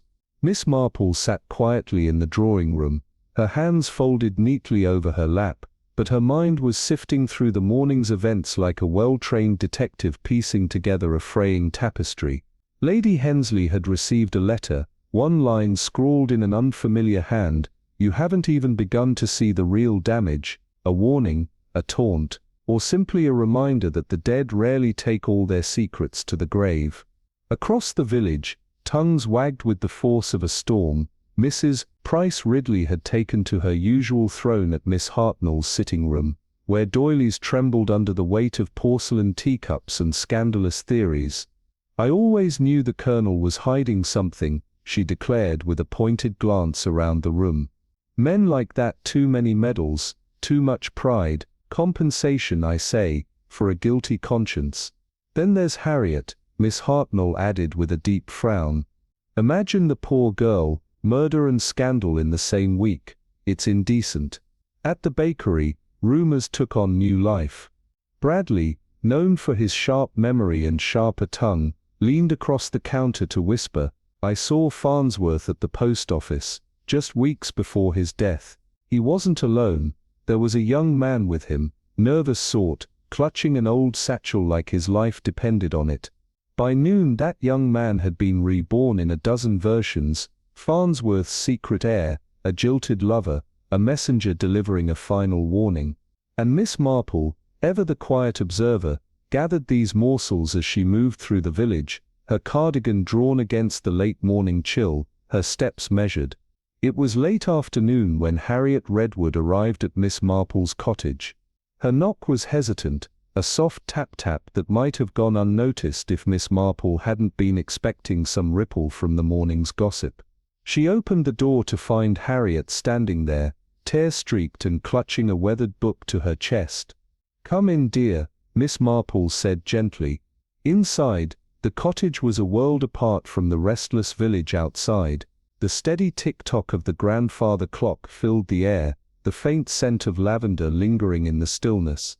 Harriet sat on the well-worn sofa, gripping the diary, as if it were the only thing keeping her from unraveling. "I didn't know where else to go," she whispered. Miss Marple reached for the book, her fingers tracing the cracked leather cover. When she flipped it open, her sharp eyes swept across pages filled with neat looping handwriting, names, numbers, cryptic notations. Harriet swallowed hard. "Farnsworth gave this to me months ago," she admitted, voice barely above a whisper. "He said it belonged to my father. I never thought much of it, just old business notes. But last night, after everything, I started reading it again." She hesitated, then met Miss Marple's gaze. "There are names in there, some I recognize, some I don't, but the numbers, they don't add up. And then there's something else. Something he said to me that night." Miss Marple leaned forward. "What did he say, dear?" Harriet's voice was hollow, the weight of it settling heavily in the dim light. "Carrying on a family legacy," she murmured. "I thought he meant his." She swallowed. "But what if he meant mine?" The grandfather clock chimed, breaking the silence. Outside, the sky had cleared to a soft pale blue, but inside, the shadows only deepened. Miss Marple tucked the diary into her lap, her expression unreadable. The puzzle wasn't solved, it had only just begun. Inside Hensley Hall, the air was thick with the scent of polished wood, and something far less pleasant: unease. The storm had passed, but shadows lingered in corners untouched by morning light. Miss Marple sat quietly, the letter folded neatly in her lap, but her mind worked like clockwork, gears shifting into place. Across from her, Lady Hensley stared at the fireplace, its embers barely glowing. The note's words still clung to the air like damp mist. "You've only found the tip of Farnsworth's iceberg, the rest will sink us all." Miss Marple exhaled slowly. "It's not a warning," she murmured. "It's an invitation to dig deeper." Lady Hensley's fingers tightened around her teacup. "I want this finished," she whispered.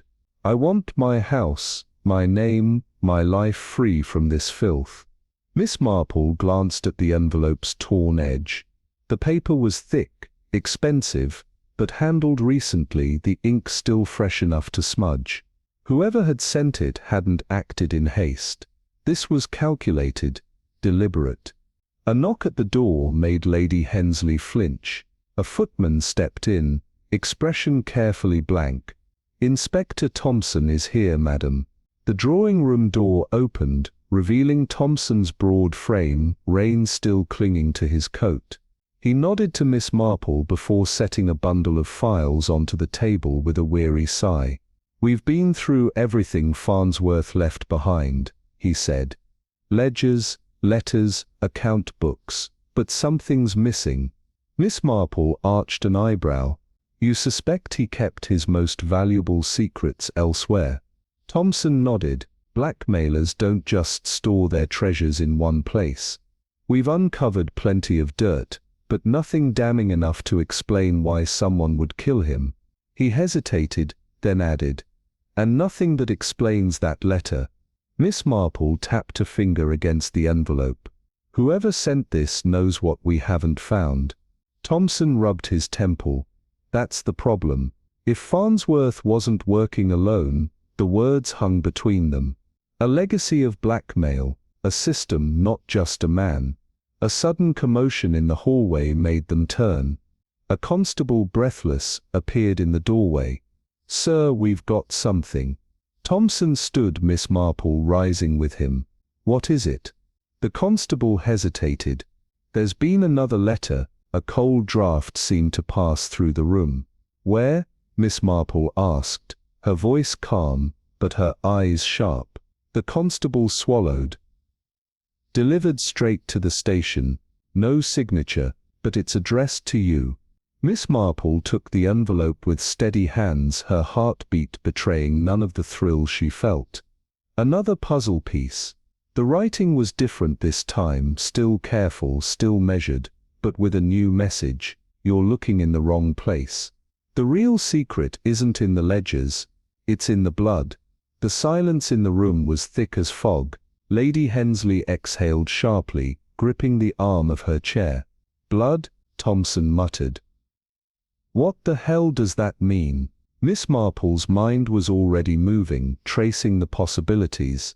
Blackmail could be passed down just like wealth, just like secrets. But if this wasn't about money, if it was about lineage, about something woven into the very roots of the village, then this was no longer just a case of crime. This was a case of inheritance. And some inheritances were worth killing for. Rain drummed against the windows of Ashworth Manor, where the remnants of last night's storm still lingered in the heavy morning mist. The world outside had returned to its usual rhythm, villagers emerging from their cottages, shopkeepers sweeping their steps, but inside the weight of an unsolved mystery pressed against the walls like an unseen spectre. Miss Eleanor Whitmore, known for her keen mind and sharper wit, sat in her modest parlour, a cup of chamomile tea untouched beside her. The letter in her hand trembled slightly, not from fear but from the sheer gravity of what it implied. It had arrived that morning, slipped beneath her door with no sender, no signature, just 5 haunting words. "The past is never silent." She had spent a lifetime untangling the affairs of the village, the hushed scandals hidden behind lace curtains, the whispered betrayals exchanged over afternoon tea. But this was different. This was personal, the name scrawled in the letter's corner. Benedict Alden belonged to a man who had vanished decades ago, a man whose secrets had died with him, or so she had believed. A sharp knock pulled her from her thoughts. It was Inspector Graves, his coat soaked, his expression grim. He stepped inside without preamble and placed a small rusted key on the table between them. "Found this in Alden's old study," he said, his voice edged with something between curiosity and unease. "Hidden. Someone didn't want it discovered." Eleanor studied the key, its surface worn smooth, its purpose unknown. It wasn't just an object. It was a question, a locked door, a buried truth. Graves exhaled sharply. "You know what I think." He leaned in. "Alden's disappearance wasn't an accident, and whoever left that letter this morning, they're not done playing." Outside, the storm clouds gathered once more. The village may have seemed peaceful, but Eleanor knew better. Secrets had a way of clawing back to the surface, and she was ready to listen. The railway sidings on the edge of St. Mary Mead were not the kind of place one wandered without purpose. The tracks, long weathered and mostly disused, carved through fields that stretched under a thick, leaden sky. Rusted freight cars stood like forgotten sentinels on abandoned lines, their surfaces streaked with grime. Wild grass clawed at the rails, and crows perched overhead, dark silhouettes against the rolling clouds. Inspector Thompson pulled the car to a halt near a sagging fence, switching off the engine. Silence settled, thick and expectant, punctuated only by the distant wail of a train somewhere far beyond the horizon. Miss Marple stepped out carefully, her heels sinking slightly into the damp earth. She glanced skyward. The air was heavy with the scent of rain. "Not exactly welcoming," Thompson muttered, adjusting his hat. "Secrets rarely are," Miss Marple replied smoothly. They moved forward, boots crunching on gravel, toward a row of old storage units. The structures were crumbling, their walls rust-streaked and roofs sagging with years of neglect. Most doors hung open, their locks broken, swaying slightly with the wind's insistence. But one stood different, locked, intact, untouched by time's decay. Thompson stepped closer, drawing out the rusted key from his coat pocket. "This is it." The key slid into the padlock, metal grinding against metal, and with a groan, the mechanism gave way. The door swung open with an ear-splitting screech. The stale air inside carried the scent of paper, mold and something older, something left too long in the dark. Miss Marple stepped in, her sharp gaze sweeping over the space. Wooden crates stacked haphazardly. Overstuffed filing cabinets lined the back wall, their drawers slightly ajar as if rifled through in haste. Folders, brittle with age, lay in untidy piles. Twine-bound envelopes bore names and dates in neat but faded handwriting. And there, sitting atop a dust-laden desk, was something truly out of place, an old reel-to-reel tape recorder, its reels frozen mid-turn. Thompson exhaled. Looks like Farnsworth wasn't just keeping records. He was collecting insurance. Miss Marple moved carefully to the nearest stack of documents, fingers grazing the surface. "Not just insurance," she murmured. "Leverage." Thompson reached for a file, flipping it open, his face darkened. "These aren't just blackmail notes, these are entire histories. Secrets people would kill to keep buried." Then from the depths of the storage unit, something shifted, a faint sound, barely more than a whisper of movement. They weren't alone. Thompson's hand moved instinctively toward his holster. Miss Marple, unfazed, reached out and pressed play on the tape recorder. Static crackled, and then a voice. Hollow, distorted. "If you've found this, it's already too late." The storm outside rumbled, thunder rolling over the village. The past wasn't just waiting to be uncovered, it was already here. Her eyes adjusted, taking in the trove. This was no casual cache. This was an archive, Farnsworth's kingdom of leverage, catalogued and preserved. Thompson whistled low. "Well, I'll be damned." "Language, Inspector," Miss Marple chided gently, though her gaze was fixed on the nearest box. He popped the lid off, rifling through stacks of photographs, faces frozen mid-laugh at garden parties, hands caught exchanging envelopes under restaurant tables. Every image whispered of stories best left untold. Miss Marple's fingers found a folder labeled War Military Affairs. She opened it, scanning neatly typed reports, bank transfers, and letters stamped confidential. Names were redacted, but not completely. And there, Colonel Redwood's name, scribbled in the margin with a note. Asset turned liability. Pressure applied. Effective. Her mouth tightened. "It wasn't just blackmailing," she murmured. "He was orchestrating." "Look at this," Thompson said, pulling a reel-to-reel tape from another box. The man had people confessing over drinks and didn't bother to hide it. Miss Marple examined a letterhead bearing the crest of a law firm. The letter was brief but chilling. Investors require continued compliance. Exposure not an option.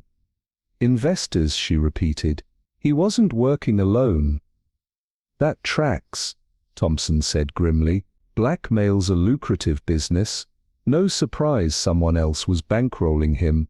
As they worked, the room filled with the soft rustle of paper and the faint tap of rain beginning on the roof. Miss Marple's gaze caught another folder, marked in bold lettering. Contingency, in the event of my death. She opened it, revealing a map of the village. Certain houses circled. Beneath it, a note files duplicated. Leverage insured.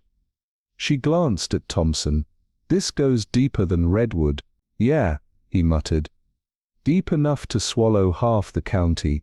Then crunch. A faint sound outside. Footsteps in mud. Both froze. Thompson's hand went to his coat pocket. Stay back, he murmured, edging toward the door. Miss Marple moved aside, eyes narrowing. Years of village life had taught her that danger didn't always announce itself. Sometimes it crept. Thompson swung the door open. Nothing. Just grey drizzle falling onto empty ground. Could have been an animal, he said, though doubt coloured his words. Miss Marple stepped out, peering at the earth. Animals don't wear boots, she pointed. Their prints, a clear trail in the mud, fresh, leading away from the shed back toward the tracks. Thompson cursed under his breath. We've got company. Miss Marple's gaze lingered on the footprints, then back to the shed. Someone's watching, she said quietly, and they're not done yet. Evening descended on St. Mary Mead with a cold drizzle that blurred lamplight into halos along the streets. The village, usually tucked in by this hour, hummed with the kind of tension that follows scandal like a persistent shadow. Behind drawn curtains, tea cooled in forgotten cups as neighbors whispered across fences and over dinner plates.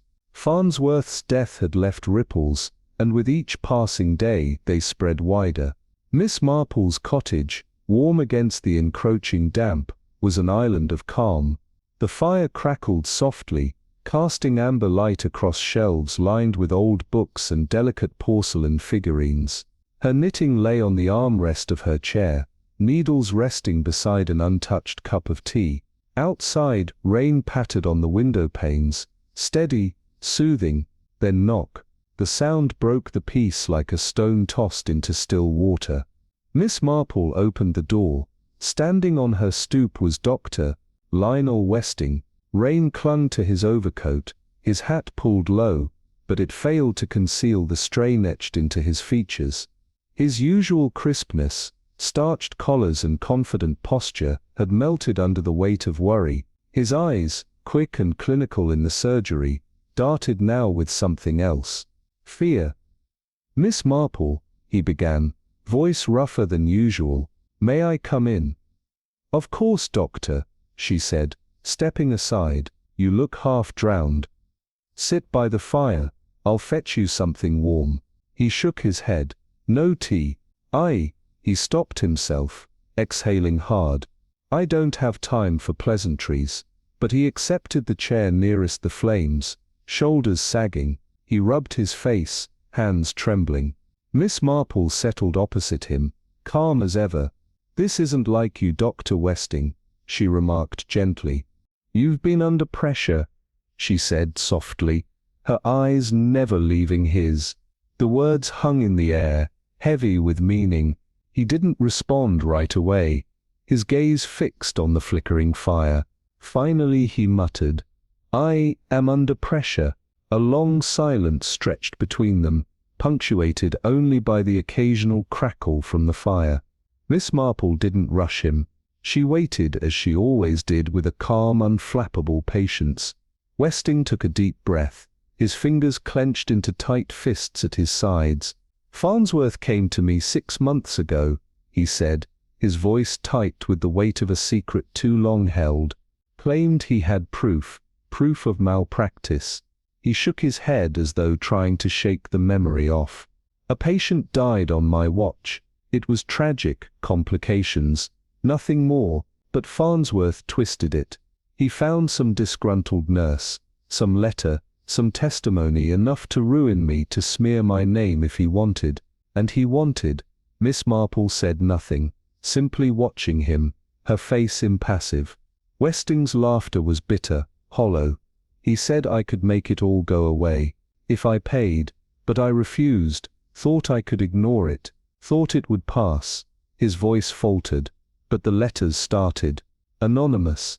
Patients cancelled appointments. Small things, little things that kept growing, enough to make me question everything. He looked at Miss Marple then, his eyes dark with regret. "And yet you didn't pay," she said, her tone quiet but penetrating. Westing lowered his gaze. "No, I couldn't. I wouldn't." His words were fierce, though his face was lined with exhaustion. "Fear makes cowards of many, Doctor," Miss Marple said thoughtfully, "but standing firm is not without cost." Westing let out a strained laugh, the sound bitter. "You're right, of course," he muttered, running a hand through his hair, "but that's not why I'm here." His voice dropped to a whisper, a note of desperation creeping in. "Farnsworth said something to me just before he died, just before the ball." He leaned in, whispered, "I'm just one piece of the puzzle. You should meet my silent partner." Westing leaned forward, his hands gripping the edge of the chair as though trying to steady himself. "I thought it was just part of his games. But now I'm not sure." Miss Marple's mind whirred, turning over the words. Silent partner, not just an accomplice. Someone hidden, invested. "And you have no idea who he meant?" she asked. Westing shook his head, his eyes dark with fear. "If I knew, I wouldn't be standing here looking like I aged 10 years overnight." Miss Marple's gaze drifted to the window, where the rain traced long lines down the glass. Farnsworth, clever as he'd been, hadn't built his empire alone. Blackmail at this scale required a network, informants, connections, money trails. Farnsworth had been the face, but faces could be replaced. Legacies carried on. "A silent partner," she murmured, her voice thoughtful, "or an inheritor." Westing stiffened, his gaze snapping to hers. "You think someone's taking over?" he asked, his voice tight with fear. "I think," Miss Marple said, her eyes narrowing, "someone stands to benefit from Farnsworth's downfall, or will, if his files surface." Her thoughts flicked back to the abandoned storehouse, to the footprints in the mud, the eyes watching from the shadows. Westing exhaled slowly, his shoulders slumping in defeat. "God help us," he muttered. Miss Marple's gaze was unyielding. "Fear is a tool, Doctor, but clarity is what will save you. Keep your eyes open. People desperate to cover their tracks often leave their footprints in plain sight." Westing stood, straightening his coat, his expression grim. "If you hear anything," he said, his voice low and urgent, "you'll be the first to know," she promised. As he left, he paused at the door, pulling his hat low over his brow. "Farnsworth got what he deserved," he said quietly, almost to himself. "But I can't shake the feeling something worse is coming." Miss Marple closed the door softly behind him, the silence of the night swallowing his words. She returned to her chair, picking up her knitting, the needles clicking softly in the quiet. Outside, the rain continued, steady and relentless, as though it too were trying to wash away the secrets buried beneath the surface. Morning light filtered through the tall windows of Hensley Hall, casting long cold shadows on the polished floors. The storm of the night before had cleared, leaving the world outside scrubbed clean, though no less complicated. Gardeners trimmed hedges, their shears snipping at the air, as if they could cut away the gossip clinging to the estate like ivy. Inside, tension hummed in the air. The drawing room was a mess of papers, sprawled across the mahogany table, files from the railway storehouse, dog-eared ledgers, envelopes yellowed with age. Inspector Thompson stood over them, sleeves rolled up, reading glasses perched on his nose. Miss Marple, seated across the room, scanned a ledger with her sharp, calculating gaze. "You'd think Farnsworth kept a file on every living soul in the county," Thompson muttered, flipping through another folder. "Look at this: bank transfers, loan notes and names, always names." Miss Marple adjusted her spectacles, her expression unreadable. "Blackmail," she said, her voice low. "It's not built on hearsay, it's built on facts, names, connections, evidence." The room felt colder, the tension heavier as they pored over the files. Somewhere in those papers, buried beneath the surface, was the truth. "Evidence," Miss Marple murmured, tapping the page. Her finger hovered over the name Hensley Estate, her eyes narrowing with a sudden sharpness. "Loan agreement, Dieter Reginald Hensley." Beneath it, a scrawled note: "Balance unpaid, hold for Bay GF." Thompson leaned closer, his brow furrowing. "GF, you say? Gerald Farnsworth's father, perhaps?" Miss Marple's gaze sharpened further. "It appears Reginald Hensley borrowed a substantial sum, but the debt wasn't cleared. It seems the burden transferred to his widow upon his death." Before Thompson could speak, the door creaked open. Lady Hensley stood in the doorway, pale as the porcelain vases that lined the hallway, her gloved hands gripping her walking cane, as if it were the only thing holding her upright. She had come to check on them, a polite inquiry, she said, but her voice faltered when she saw the page. "That's my husband's handwriting," she whispered. Miss Marple closed the folder gently, her voice calm but firm. "I'm afraid your late husband was more entangled with the Farnsworth family than you realized, Lady Hensley." The woman's composure shattered like glass under pressure. Her shoulders sagged, and her voice cracked. "I knew about the loan. Reginald borrowed it after the market crash. He said it was temporary, just a bridge until things stabilized." Her eyes flickered toward the rain-spattered window, the storm outside, mirroring the storm inside her chest. "But Farnsworth's father, he wasn't a banker, he was a vulture. High interest, impossible terms." Her lips trembled as she continued. "When Reginald died, the debt became mine." Thompson exchanged a silent look with Miss Marple, his face unreadable. Lady Hensley's voice dropped lower, her gaze distant.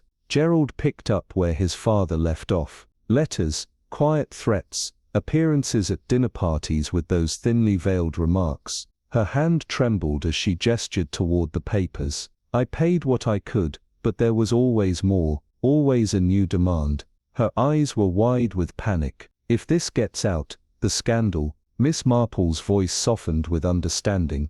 "Survival is not a crime, Lady Hensley. Pride, however, can lead us down darker paths." The woman sank into an armchair, her face cradled in her hands, the weight of her years catching up with her. "I thought I'd outrun it," she whispered, her voice hollow.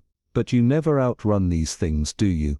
Miss Marple's gaze was steady, unflinching. "No, my dear, they always catch up in the end." That afternoon, as the sun clawed its way higher in the sky, Miss Marple wandered the halls of Hensley Hall. The estate, grand though it was, wore age like a heavy coat, cracked crown molding, faded portraits that seemed to glare down at her from their frames. Secrets seemed to seep from the walls, pressing in on her with each step. As she turned a corner, she stopped dead. There, half hidden in shadow by the base of the sweeping staircase, stood Alistair Finch. He was rifling through a sideboard drawer, his movements jerky, panicked. His suit jacket hung askew, tie loosened, hair disheveled. "Finch," Miss Marple said lightly, her voice calm but sharp with intent. "One doesn't usually rummage through other people's furniture." Finch spun around, guilt flashing across his face. "Miss Marple, this isn't what it looks like." She raised an eyebrow. "Really? Because it looks very much like desperation." Her gaze dropped to the drawer, its contents a scattered mess, stationery, envelopes torn open in haste. "Care to explain?" He swallowed hard, glancing over his shoulder as if expecting someone or something worse to appear. "It's letters," he confessed in a hoarse whisper. "Farnsworth sent me threats. Blackmail. He knew about the play. Miss Marple's brow arched slightly. The play? The one that bears a remarkable resemblance to a foreign script. Finch's face flushed with shame. It was a mistake, one early in my career. I thought no one would notice. His voice dropped to a rasp. But he always noticed. Always. His eyes flickered, haunted. He promised to expose me, ruin me, destroy my name. Miss Marple studied him for a moment, her gaze piercing. So you're searching for those letters then? Finch nodded, desperation in his eyes. If they surface at the trial, if Redwood's defense drags this out, I'll be ruined. Everything I've built, gone. His hand raked through his disheveled hair, the weight of his fear visible in every trembling movement. You don't understand what that means. Oh, I do, Miss Marple said softly. Reputation is a delicate thing. Hard to build, easy to shatter. She paused, letting the silence stretch between them. But rummaging through evidence isn't the solution. Finch's jaw tightened. I just need to find them, burn them, that's all. No one gets hurt. Miss Marple shook her head, her voice cool with disapproval. You're already meddling with a crime scene, Mr. Finch. Destruction of evidence is a serious matter. I'm no murderer, he protested, his voice cracking, desperation seeping through. But if those letters come out, I might as well be. His shoulders slumped in defeat. Miss Marple watched him for a long moment, her eyes calculating, before she spoke again, her voice low and steady. You're already in too deep, Mr. Finch. This web you're tangled in, it's not one that can be easily unraveled. Finch's shoulders slumped as his words hung in the air, and with a deep, almost imperceptible sigh, he spoke again, his voice strained, pleading. If you find them, just tell me. Let me destroy them. No one has to know. His gaze lingered, an amalgamation of fear, shame, and a desperation so raw it seemed to seep from his very pores. He wasn't a killer, no, but desperation could make even the most composed man reckless, even dangerous. Miss Marple's eyes, however, remained cool and unwavering, studying him like a puzzle half assembled. I'll consider it, she replied, after a beat, her tone carrying no warmth but a distinct air of deliberation. Finch's face softened, a flicker of relief, as though he had been holding his breath for far too long. Thank you, really. And just like that, he slipped away, his footsteps fading down the hallway, but Miss Marple remained still, her mind already racing. Letters, debts, blackmail, the threads of a far-reaching web tugged at her thoughts, each pull more insistent than the last. Everyone was pulling at something, trying to unravel the past before it could undo them. But somewhere in this tangled mess, someone was still holding on to the end of the rope, and the real question remained, who? Meanwhile, in the village of St. Mary Mead, the mist lay heavy upon the cobblestone streets, a blanket of fog that smothered all but the faintest whispers of life. The chimneys of the small cottages exhaled thin tendrils of smoke into the cool air, and the dim lamplights flickered, casting long wraith-like shadows that stretched and melted into the fog. At the edge of this sleepy village stood Miss Marple's cottage, serene in its quiet repose, surrounded by drooping roses that seemed to wilt beneath the weight of the damp chill. Inside, warmth radiated from the crackling fireplace, casting soft shadows upon the well-worn furniture and shelves lined with books, their spines creased with age. Her knitting lay abandoned on the armrest, the needles crossed in waiting, just as the moments seemed to pause around her. Upstairs, Miss Marple slept soundly, her breathing steady and measured, her face turned toward the window where the moonlight spilled gently through the lace curtains, casting a delicate glow on her face. The old alarm clock beside her ticked away, its second hand marking the slow march of time toward the coming dawn. Then at precisely 2:13 a.m., the phone rang. Its shrill insistence cut through the stillness, pulling Miss Marple from the depths of sleep. No one called at this hour. unless something was terribly wrong. Her heart rate quickened, but her mind remained calm as she ran through the possible scenarios: a fire, an accident, bad news from abroad, or something else. Slipping from bed, she wrapped herself in her robe and padded down the creaky stairs. The phone rang again, persistent, urgent. Glancing at the grandfather clock in the hallway, she noted the time, 2:13 a.m. Whoever it was, they were not calling out of courtesy. Lifting the receiver, she pressed it to her ear.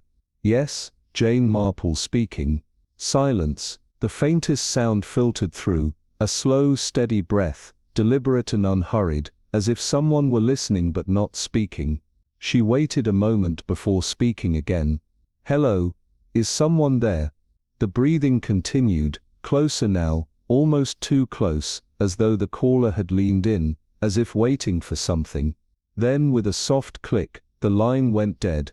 Miss Marple stood motionless, the hollow dial tone buzzing in her ear. Slowly, she replaced the receiver, her reflection staring back at her from the window pane, an elderly woman, her floral robe and graying hair, a stark contrast to the piercing eyes that had seen so much. Some might have mistaken her for frail, but those who did were fools.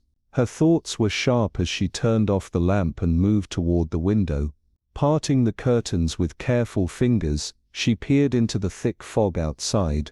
No footfalls, no shadows slipping away, only the mist, thick enough to swallow secrets whole, and the faint shimmer of rain-soaked cobbles. She let the curtain fall back into place with a soft rustle. Intimidation tactics, she mused, amateurish but effective. Someone was trying to send a message, someone who wanted her to stop digging, someone who thought fear would stop her. Settling into her armchair, she poured herself a cup of cold tea left on the tray. The porcelain clinked lightly as she sipped, her mind whirring with thoughts of the people she had spoken to in recent days. Lady Hensley, desperate to preserve her reputation. Finch, frantic to destroy the damning letters. Dr. West, a man haunted by old guilt and new fears. Colonel Redwood, cornered and broken. But beyond them all, there were whispers of something darker, a silent partner, a shadow behind the scenes. Farnsworth had been the face of it, but he was just a puppet. Someone else was pulling the strings, profiting from the sins of others. Someone who wasn't about to let the operation die with Farnsworth. The breathing on the line, it had been controlled, measured, not rushed or panicked. It had been deliberate, as if the caller was weighing their next move. Miss Marple's gaze drifted to the flickering fire in the hearth, the embers glowing like watchful eyes. The call hadn't been a warning. No, it had been a message, a challenge. The game was far from over, and now more than ever she needed to stay one step ahead. Someone was still watching, someone still wanted her to fall. Miss Marple's lips curved into something between amusement and steely resolve, as she glanced at the now silent telephone, its cradle empty, but the message still heavy in the air. "Wrong woman," she murmured softly to herself, the words hanging with quiet finality. Whoever had tried to intimidate her into retreat was sorely mistaken. She wasn't a woman who folded under pressure. Not now, not ever. The message had been clear, but it was more than just a threat. It was a mistake. Whoever thought they could scare her into silence had underestimated the one thing that made Jane Marple so formidable: her curiosity. It wasn't fear that kept her going. It was the need to understand the truth, and the more she was pushed, the sharper that need became. Outside, the storm clouds pressed down, thick and oppressive, as though nature itself sensed the tension building in St. Mary Mead. The winds howled through the village streets, whispering secrets to those brave enough or foolish enough to listen. She glanced at the grandfather clock again. The hands pointed to 2:54 a.m., and with it, an unspoken promise that the morning would bring clarity, or at the very least, more pieces to a puzzle that was far from finished. Somewhere, hidden in the fog, there were people whose lives were about to be irrevocably changed. Back inside Hensley Hall, the scene was anything but calm. The grand library, with its polished mahogany floors and leather-bound volumes, felt more like an interrogation room than a place of refinement. Miss Marple sat by the fire, her knitting basket lying untouched at her feet. She wasn't here for leisure, she was here to extract the truth, and she had no intention of letting anyone leave without it. Inspector Thompson stood, his back rigid, at the head of the long wooden table, his sharp eyes scanning the room. The others were already seated. Harriet Redwood, clutching her handkerchief so tightly it looked as if it might be torn to shreds. Lady Hensley, looking like a pale ghost of herself, her knuckles white against the armrests. West, standing near the bookshelf, his posture as stiff as his expression. Finch, the tension in his body so palpable, it was as if he was already planning his escape. And Mr. Alden Cartwright, the local solicitor, who despite his calm exterior, seemed to be barely holding his own in the face of growing dread. "Thank you all for coming on short notice," Thompson began, his voice clipped and businesslike, but the unease beneath it was undeniable. "We wouldn't be here if this wasn't serious. Miss Marple has uncovered something that concerns us all." Finch's brittle laugh broke the air, sharp and dismissive. "Oh, I hardly see how this requires such theatrics. What is this, a tribunal?" Lady Hensley turned toward him, her expression a mix of disdain and impatience. "If you have nothing to hide, Mr. Finch, I suggest you sit down and let the inspector speak." Finch's face darkened, but he sat back, his silence punctuating the air. Miss Marple's voice cut through the tension with quiet authority. "We're not here to air grievances, we're here to bring clarity." Her gaze swept across the room, taking in the faces, each one tightly controlled, but every inch of them betraying the nerves they tried so hard to hide. "Farnsworth's blackmail wasn't a personal hobby, it was a business," she continued, her words methodical, "one that was built on decades of careful manipulation, starting with his father and continuing through local connections. He didn't act alone." Thompson unfolded a document, spreading it across the table. "We found a trove of files in Farnsworth's rented storehouse. Records of payments, letters, photographs." He glanced toward Finch, as if the very mention of those documents caused a tightness in his chest. "Including evidence of your creative liberties with a play manuscript." Finch's face flushed, his jaw tightening. The room held its breath as Thompson moved on. "The files also detail outstanding debts. Debts owed by the late Reginald Hensley, debts leveraged to keep the Hensley estate under Farnsworth's control." Lady Hensley's lips thinned, her face a mask of barely contained fury. "I've already admitted my late husband's faults, there's no need to air them like some salacious gossip." "We're not here for gossip," Miss Marple interjected, her voice soft but firm. "Understanding how each piece fits is crucial.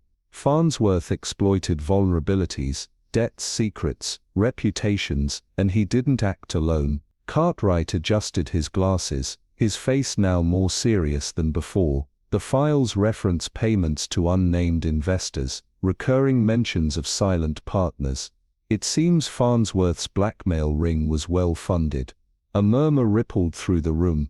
Harriet Redwood's voice, strained and tight, broke the silence. "Silent partners, you think one of us? We're examining all possibilities," Thompson replied. Finch threw up his hands, his voice dripping with sarcasm. "Oh, splendid, point fingers at everyone, why not?" Miss Marple's expression remained serene, her gaze unwavering. "Sometimes the truth hides where we least expect it. Those who benefit the most are often the ones who protest the loudest." Finch bristled, but said nothing. Miss Marple leaned forward in her chair, her tone calm, but there was an edge to it now, a quiet intensity that demanded attention. "Consider the pattern. Farnsworth's father started this enterprise with financial backers who profited from hush money. They were always in the background, never fully seen, but now with Farnsworth gone, someone else must be keeping the strings pulled tight. Who, I wonder?" The room fell into an uneasy silence as the weight of her words settled over them. The mystery had deepened, the stakes higher than ever, and somewhere, hidden in the shadows of St. Mary Mead, the mastermind behind it all was still watching, waiting, and plotting their next move. Gerald Farnsworth didn't just inherit the business, he inherited a web of secrets, a network rooted deep within the heart of St. Mary Mead. Dr. Westing shifted uncomfortably, his frown deepening. "If you're implying," he began, but Miss Marple cut him off with the gentlest of smiles. "No implications, Doctor, just facts." Her words were as sharp as a scalpel. "Farnsworth targeted your weakness, the death of a patient threatening exposure. He approached you, using your reputation as leverage. It was no mere coincidence." Westing stiffened, his expression unreadable. "And I refused him," he muttered, as though that should settle it. Miss Marple nodded thoughtfully, her gaze unwavering. "True," she said, "but refusal doesn't negate the motive." The tension in the room thickened, and Harriet Redwood's eyes darted around nervously, her fingers twisting in her lap. "Do you think one of us, one of the partners, is involved? Local?" she asked, her voice trembling. Miss Marple gave a slow nod, her lips pressing together. "Logistics would require it. Managing records, collecting payments. It's far easier with someone on the ground," she said, each word landing like a heavy stone. "Someone who knew the victims personally," she added, her eyes narrowing, as she glanced toward Finch. Thompson flipped through another file, then spoke, his voice low and steady. "Farnsworth may have been the face of the operation, but someone else pulled the strings. Someone who knew the people involved.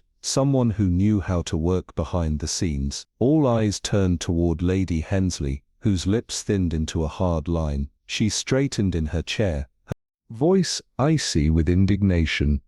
"You can't seriously believe I would be involved in continuing such filth," she said, as though the very idea sickened her. Miss Marple's expression remained unchanged, serene but laced with an underlying sharpness. "Desperation takes many forms," she said quietly, "and Farnsworth had leverage over your estate. If turned around, it could have been quite profitable for you."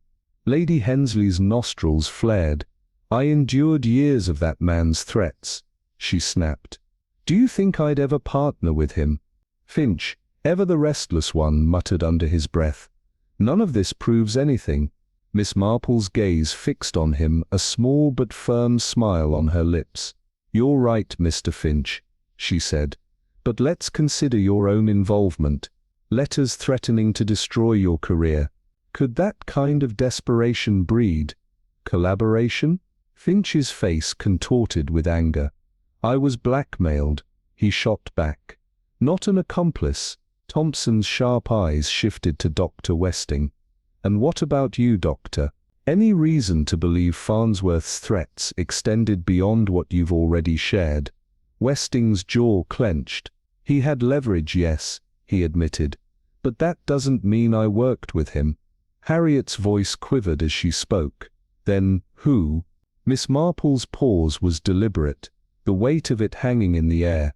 Her gaze swept across the room before landing on Mr. Alden Cartwright. "You, Mr. Cartwright," she said, her voice soft but unwavering. "You had access to the finances, the debt structures, and the local estates. The perfect position, wouldn't you say?" The solicitor's calm demeanor faltered for just a moment, his face tightening. "Miss Marple, this is outrageous," he replied, but there was a tremor in his voice now, a crack in the facade. Miss Marple's expression softened, but her words were no less cutting. "Is it?" she asked gently. "You handled Farnsworth's legal affairs, facilitated quiet settlements, and when he died you stood to lose everything, unless of course you inherited the enterprise." The room fell silent, the atmosphere thick with the weight of Miss Marple's accusation. Cartwright's fingers twitched toward his briefcase, a calculated, deliberate movement. Thompson stepped forward, his voice low. "I think it's time we had a look inside that case." The room held its breath as Cartwright's lips pressed into a thin line, his shoulders sagged, and with an almost imperceptible sigh, he opened the briefcase. Inside were documents, ledgers, payments, records that matched those found in Farnsworth's storehouse. Finch let out a breath, eyes wide. "Good God!" Miss Marple's voice was barely above a whisper, but it was laden with finality. Silent partners, she murmured, aren't always the loudest voices in the room. Thompson wasted no time. He moved swiftly, cuffing Cartwright's wrists. You're under arrest for conspiracy to blackmail.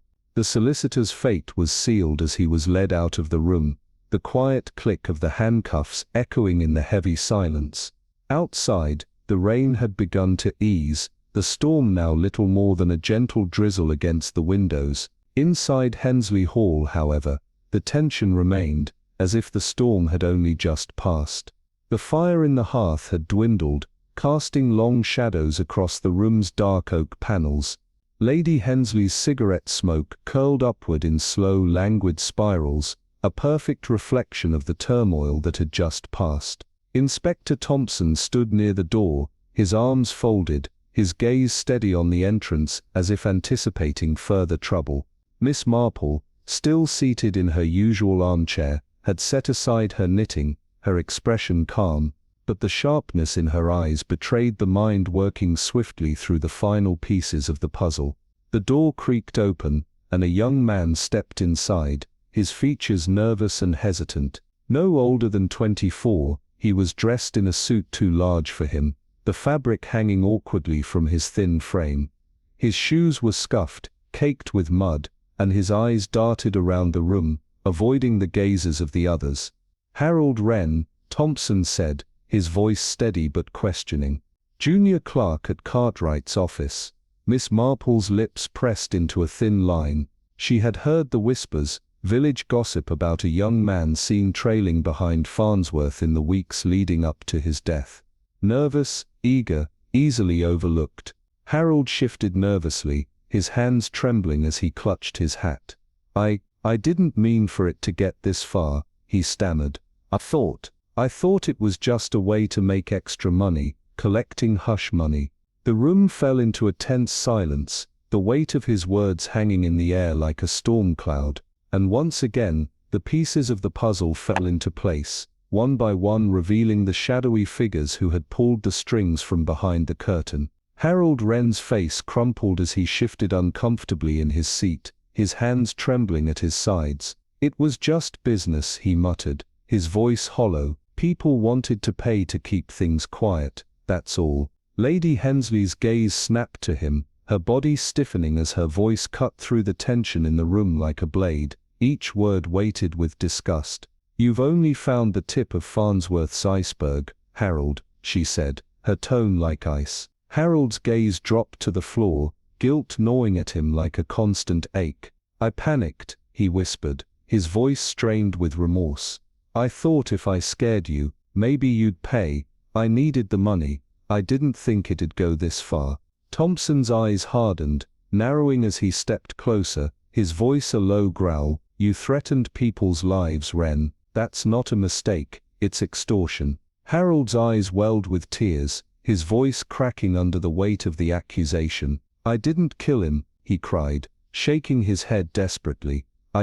Farnsworth promised me a cut of everything, said I'd be set for life. Then the ball happened, and he turned up dead, and everything went to hell." Miss Marple's voice, gentle yet laced with steel, interrupted the frantic sobs. "And you thought you could keep the racket going yourself," she said calmly, her words deliberate, each syllable measured. Harold swallowed hard, his face pale with fear, as he looked at Thompson, then around at the others in the room. "I was in over my head," he whispered, barely audible. "I swear, I didn't want anyone hurt. I didn't want it to go this far." Harriet Redwood's voice, trembling with anger, cut through the silence like a whip.